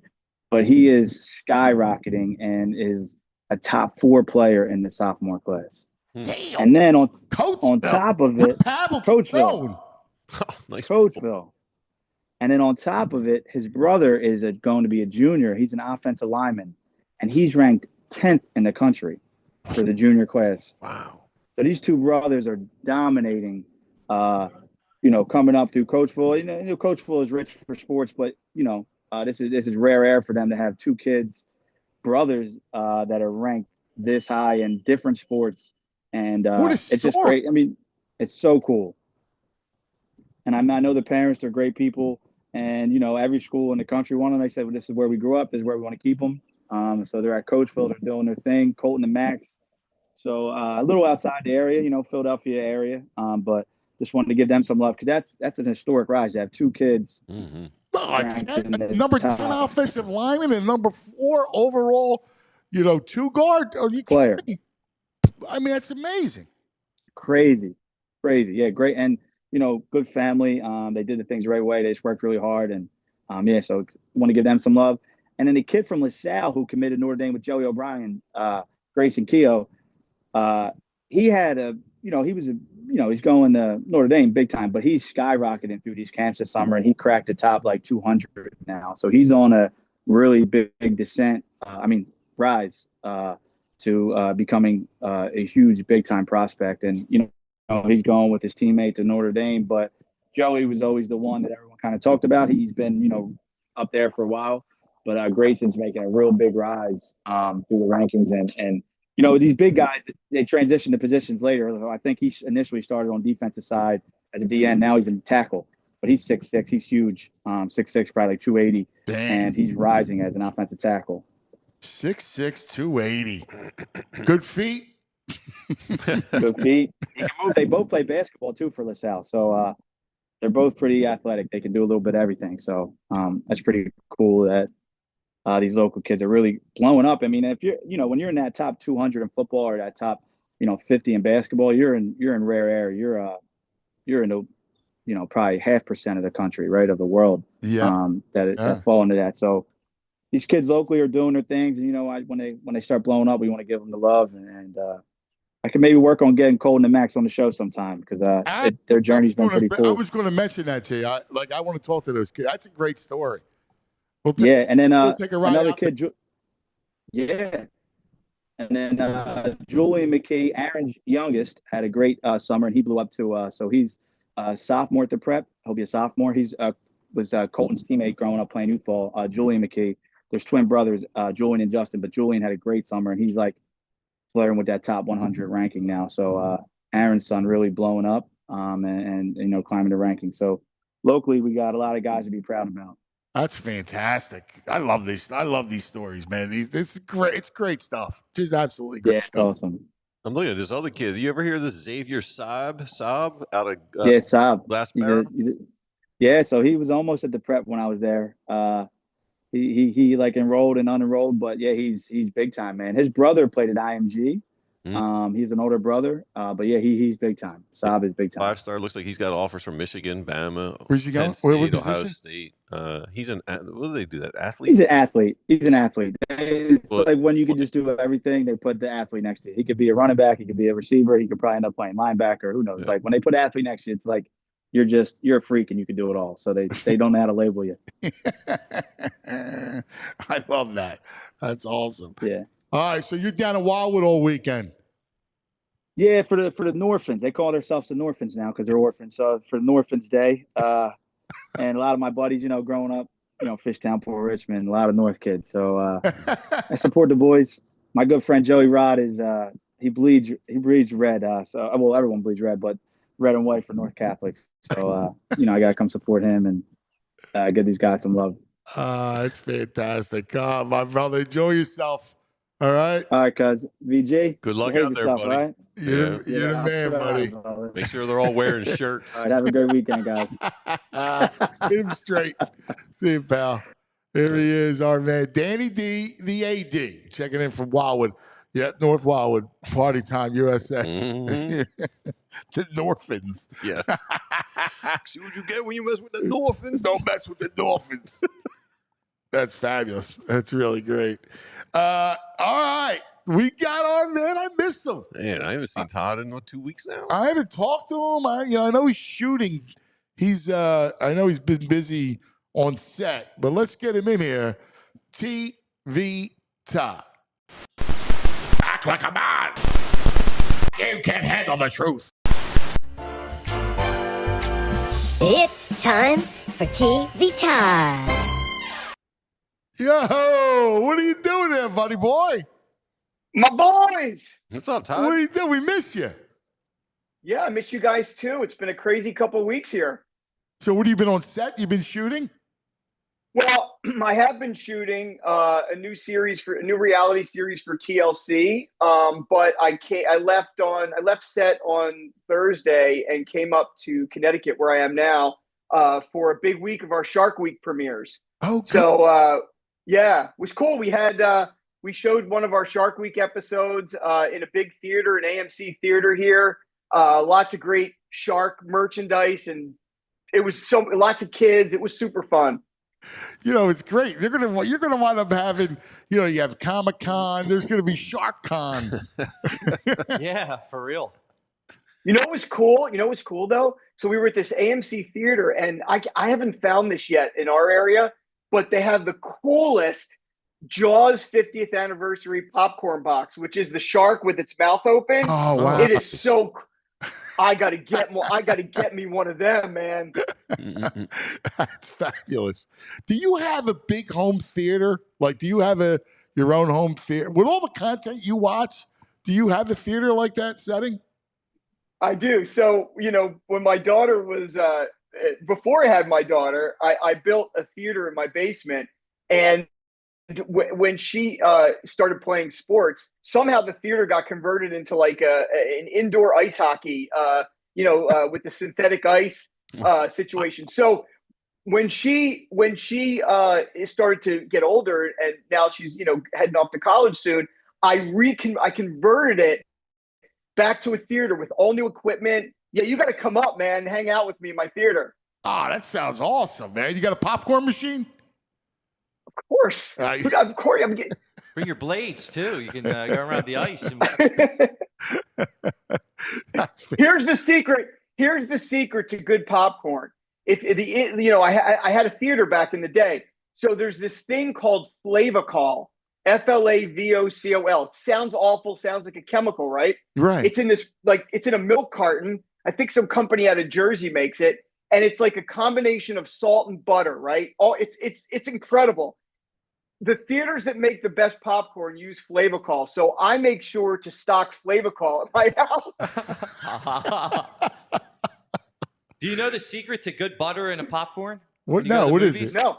Take a straw, a drink straw, put it in the popcorn, and then when you go to the butter machine, you put the butter in the straw and shoot it to the bottom, and then you pull it out while you're pouring the butter.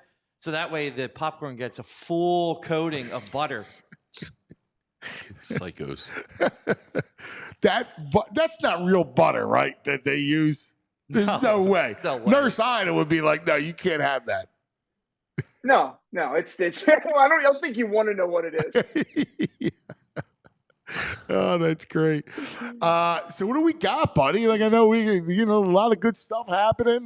What's happening out there? I got such a long list that I don't even know that we'll get to it, or I don't even know how to cover it. But I do want to start with this to let you know, because we haven't talked, because I finished Mobland. Oh, it's fantastic, right? It's amazing. I love the ending. So, that ending scene with with him on the couch. You know what I'm talking about? Oh, yeah. He's the greatest, man. It's the best. It's the greatest. If I could pick anybody in the world to be as cool as, I would pick Tom Hardy. That dude is the coolest dude on the planet. Yeah, he's the best. And this series just highlights how cool he is. Like, he's the man. Yeah, absolutely. I'm so glad I binged it. I really, really loved it. I can't wait till season 2. What a seriously fun series. You know what's great too? Like, when he makes threats, like, they're so matter of fact Like, it's like, I'm going to come back and, I'm going to strangle you, until your tongue turns in. And, it says it like without a mean, just matter of factly, which makes it even more frightening. Yeah, it's his job. It's like it's his job. So it's Right. like, I'm just going to do my job. Right. Yeah, it's great stuff. Great, really good stuff. Good stuff. So you got a lot of, when I look down the list sometimes of what's coming out, I always, I look at the balance between TV series and film. And right now, when we're at this point in the summer, you get a lot of, Big Brother started, which, VG and I are big Brother fans. That gets started. TV gets kind of clogged up with that kind of stuff. So I notice a lot of movies that are out. So I watched, while we were gone here, I watched a whole bunch of movies. I watched, Andrew, you may like this. I watched that movie Drop, which is on Peacock. It's the #1 movie on Peacock. And it's actually really good. It's a Blumhouse film. It's about this woman and she shows up at a blind date. And on her cell, she starts getting drops from somebody in the restaurant who's basically telling her if she doesn't kill her date, they're going to kill her family. And the whole thing kind of takes place in real time from there. I got to tell you, I thought it was going to do really well in the theaters. It was mediocre. It's doing great at home. And it's very much, to me, like a modern day Hitchcock. It's very like a modern day, real time, kind of like Rope or one of those real time type movies. I really enjoyed it. It's the #1 film on Peacock right now. I'll have to check that out. Yeah, I'm in on that. Sounds good. Yeah, excellent. And fun. It takes some twists and turns. It gets a little ridiculous at the end, but it's a fun ride. Fun ride. So I watched that. Then I saw this bonkers movie called Opus. And it's again, I think it's like the #1 or 2 film on Max. And it stars Io from The Bear. And she's this reporter who gets selected to go cover a recluse pop star who's emerged after all these years to have this new album. And he's played by John Malkovich. Wow. And nice. yeah. And they get there and basically they realize that this guy has kind of started or been involved in a cult. And it goes off the rails, but it gets bonkers. And I don't know. I really thought it was cool. Awesome. Yeah. So that's like, again, that's like a top film on Max right now. It's like, I think right after Sinners. Let's Opus, call it what maybe. it is. HBO. HBO Max, baby. And they're back strong with this kind of stuff, they have the Billy Joel documentary, which is out there doing great right now. People are going nuts over it. 2-parter, all about his life. I mean, that guy, you can say Billy Joel, the hits, whatever, but a lot of people don't know his real story. It's incredible. I mean, he wanted to be in a rock band, and it's very, very cool. Very cool. So they're doing good stuff. The Wes Anderson film Phoenician Scheme is finally out streaming today. Yeah. We talked about it on the show here. It's the most Wes Anderson-y film ever. Is that good or bad? I think if you're a Wes Anderson fan, it's the ultimate. I walked out of the theater and I said, I loved it so much, but I need to see it again because his dialogue is so quick and so clever. Yeah. That you really do need to see it again. But if you're a Wes Anderson fan, you're gonna absolutely freak over it. I like Wes. You're like on the fence. Yeah, I'm in. You're on the fence. Yeah. DVG was good. Yeah. You didn't like it? I didn't see it. I mean, I'm kind not of a movie like, man. Right. his tricks have run out on me. Like, I get it. It's like, all right. Oh, come on. It's good for a few movies. Vary it up a little bit, buddy. I missed VG's snarkiness. I missed that. Todd, what are you hearing about Bad Shabos? Anything? Yeah, I actually heard it was really funny. It was playing at an art theater near me, and I didn't get a chance to see it, but somebody I know saw it and said, you got to see it. It's super funny. It's got the woman from the AT&T commercials stars in it. The Weintraub. Yeah, she before she got those commercials, she was trying to be an actress, and that's true of all those iconic TV commercial people like Flo from, she was an actress and tried to be in movies. And but I heard it's actually a really good film. Interesting. Hey, Todd, TV series came back. Always Sunny in Philadelphia. The new season, I think, has been really good. They're going back to their old form in the comedy. And then another show that just recently started again, South Park. dude, the South Park thing is all over the news today. They signed up to do, with Paramount. I mean, how many more? Another 55 episodes or something like that. 50. And they come out of the gate swinging. And you know what? I love them for it. First Amendment, baby. It's comedy. Comedy needs to be edgy. It needs to be innovative, and I love it. I haven't watched the show in a long time, but I love what those guys do. They are the epitome of people who know that they have the power to do what they want to do, and also it's comedy. We have to laugh. If we can't laugh at this stuff, what are we? Yeah, I agree. Todd, were you surprised at the amount of money of their streaming deal for 5 years with Paramount? $1.5 billion for that cartoon? Yeah, dude, it's crazy. But you know what? It's an asset. It's an asset that will be monetized well beyond all of us. And it's incredible, man. It's incredible. They went for like cutting construction paper out to make these characters, and they're billionaires from it. It's outrageous. You ever watch the documentary? Brilliant. Yeah. The 6 Days to Air? Yeah, it's amazing. It's amazing. Absolutely brilliant. And Andrew, I'll follow up your comment because I absolutely agree.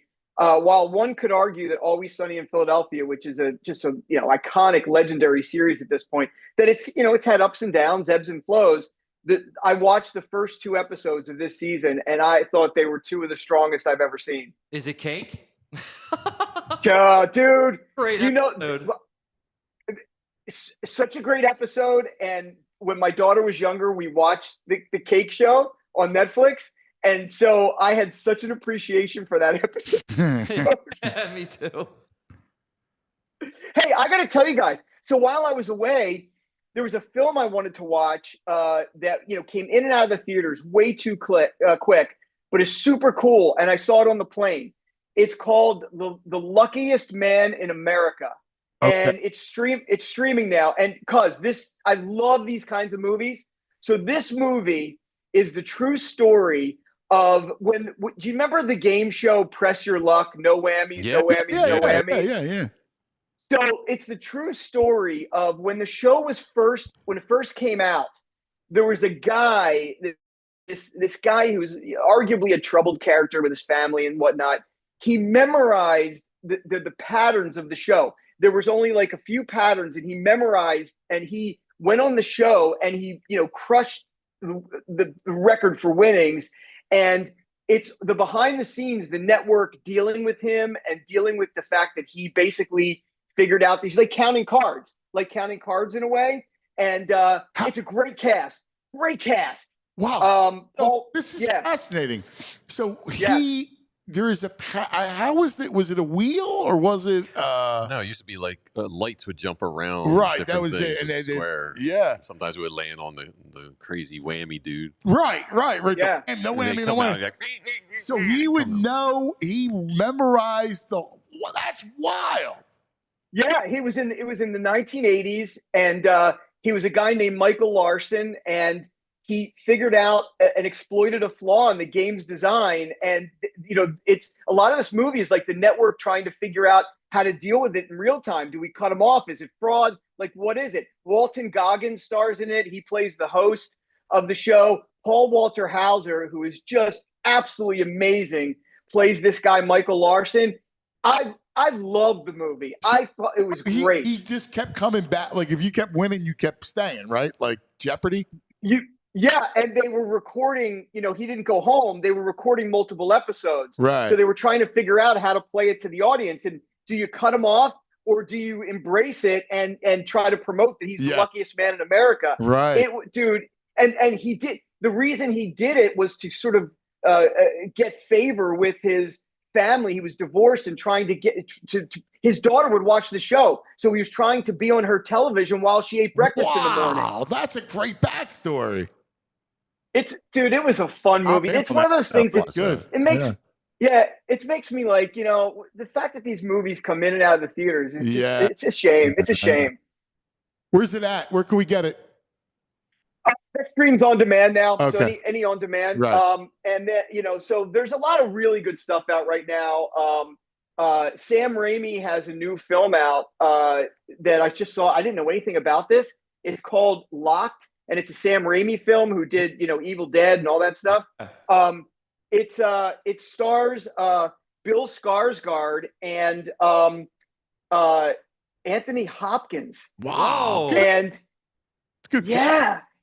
It's called Locked, and it says it's a thriller that follows a petty thief who breaks into the wrong car and becomes prey to its vengeful owner, Anthony Hopkins.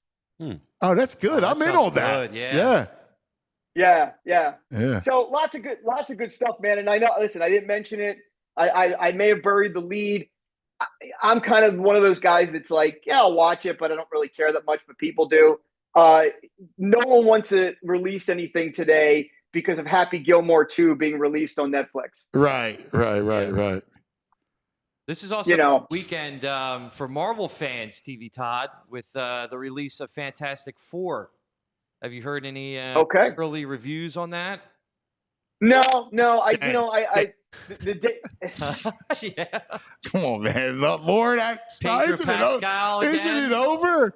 Let it be over. Oh, no. Let the superhero Marvel world be obliterated. Amen. They have a whole years, they said. Oh, just blow it the bleep up. Their next stories are going to be 7 years long. Stop. Oh, it's so. Listen, look at what we just discussed today. Stuff all the time. Yeah, look at what we discussed today. We discussed a crazy, unique movie like Drop or Opus or Luckiest Man in America. All that other stuff is it's running together in my head. I don't. It's just one big gobbledygook at this point. Terrible. Yes. Amen. Give me some real stories. Mm-hmm. I hate it. I feel you. There's a lot of fatigue behind it. Oh I my totally God! get it. Enough. Probably do 400 million this weekend. Yeah. Yeah. I know. Yeah, that's the ironic part, right? Yeah, it's built in. I know. It's like got 89% on Rotten Tomatoes, 92 from the audience. All right, there you go.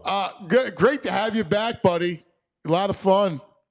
Love being back. Missed you guys. Yeah, you too, bud. We'll catch up. All right, let's do it. All right, sounds good. Have a great weekend, you guys. There he is. See you, Todd. TV Todd. I need Todd in my life. Yeah, man, miss Todd. All right, so we're going to go back in the day, and you got a couple nugs for us you want to hit? I mean, we can do some. No, you got time for it? We got one or two that you feel strongly about. I know you felt strongly about it. I don't want to shortchange your deal. Well, there's one I think you'll really like. I think we'll play. Yeah, this is a new addition to the Nugs this morning. It's about youth sports. A couple ex-pro football players are coaches, and they might be a little too intense for their midget. I love it. Yeah. Our goal with the kids, and we don't shy away from this, like when you come play our team, our goal is when you're sitting in the stands on the other team, it's like, I'm not sure if I want my kid out there. This is fast, it's violent, they're playing to the ball. Like, we have no patience and tolerance for any of the extra stuff. We finished, though. We always say to the kid, we're playing real football. We're here to take a motherfucker's soul. We're playing football. Yeah. The school you're coaching at is K through 12. So there's a high school coaching staff that is watching Greg Olson and Luke Kuechly coach middle schoolers. We're on we share the field. We looking at 8-0 this year? Yeah. I'm going on the record. There's good teams in our league. You just want them to know you're coming. Yeah. We'll be ready. The amount of time and energy we are spending on 13 and 14-year-old football, I don't know if I'm proud of it or embarrassed by it. I love it. Middle school football. I thought I put the edited version in there. My bad. Oh, well, we're in overtime. Yeah, it's good. Yeah, we were supposed to edit That's that. crazy. Dude, listen, that's a year. Kuechly and Olson Yeah, middle school. I love it. That's fantastic. That is great. Well, guess what? I was at practice last night. Coach Fran. No, we're the juniors, so we're the year before them. Yeah. Yeah, they're the senior division. Yeah. We're the junior division. Intense. Yeah, we're going to start hitting that. Coach Fran goes, listen, we're going to be, next week we put the pads on, and we're going to be hitting a lot. All right, so I love it. A couple teams revealed their alternate helmets. The Browns revealed their alternate helmets. Have you heard or seen this? No, I have the not. helmet doesn't look that alternate. The Browns can only do so much, but in typical Browns fashion, it doesn't. Here's this guy filming it. They had it on a barge with an inflatable helmet, and when they unveiled it, the guy filming it falls into the water. Oh, it's the Browns. There's another edit. There's a couple different. This is the actual footage of him. That's awesome. And, that is awesome. You might like the Packers. You might like the helmet. I don't love it. It's getting a little resistance from the public. They changed the colors on the Packers throwback, and they go with a unique style of helmet. They mimic a leather helmet. It's hard for you to see, but the helmet is designed like a leatherhead. I mean, it is kind of cool. I mean, let's be real. I mean, it's great. I mean, it's not aesthetically good looking. Yeah, it's got the seams on it. Yeah, but it's actually cool. I actually like it. I knew you the would. Leatherheads. Yeah. It's a Fran. That's Franny Films. Yeah. And we also got this may come up. I'm going to use this in the future. Yeah. Oh my this God. This is coming up in a Jimmy Steaks intro. Matt Gelb tweeted this out. I think it's from spring training, but Jimmy is caught eating like a snack wrap. Andrew thinks from the McDonald's. Oh my God. Can Look you at that zoom picture. in on his face? Yeah, I'll try to Ann can zoom in see even his face more. a little better. I was like, Gelb Jimmy just tweeted that out. Oh, that's great. So I think I'm going to use that photo. What do you think about the Kit Kat song? When we go, give me a steak, give me a steak. Let's talk some baseball with Jimmy Steaks. Yeah, that's great. All right. Yeah, I love it. Yeah. All right, let's go back in the day. Yeah. Back. Yeah. We're going back. We're going back. We're going back in the day. We talked about it earlier. A little Cliff Lee action Let's in see the World Series. Left-hander who has been terrific with the Philadelphia Phillies, not just in the regular season, not just him right after they got him, but here in the postseason, virtually unhittable. Here's an 0-2. And a good start for Cliff Lee as he strikes out Jeter on 3 pitches. Wow. And Teixeira strikes out. What a first inning for Cliff Lee. 3 of his 5. And he strikes out to start the second. And a changeup gets Matsui as we peek into the glove of Cliff Lee. Strikeout number 4. 2-2 pitch. And another strikeout for Cliff Lee. And another strikeout for Cliff Lee. The 6th of the night. And he does. 7 strikeouts on the night. Little pop-up. Lee will take it himself. Made that look easy. That was a rather nonchalant grab. Guys in the World Series. That's out number 2 here in the 6th. Get excited, will you? Ho hum. Yeah, the other one with the other one is there. You want to see that? Yeah, I want to see it. We can play a little long. Yeah, it's it's like another 30 seconds or 20 seconds. because he makes the great catch. Yeah. Jake, you remember? This left-hander who has been terrific with the Philadelphia.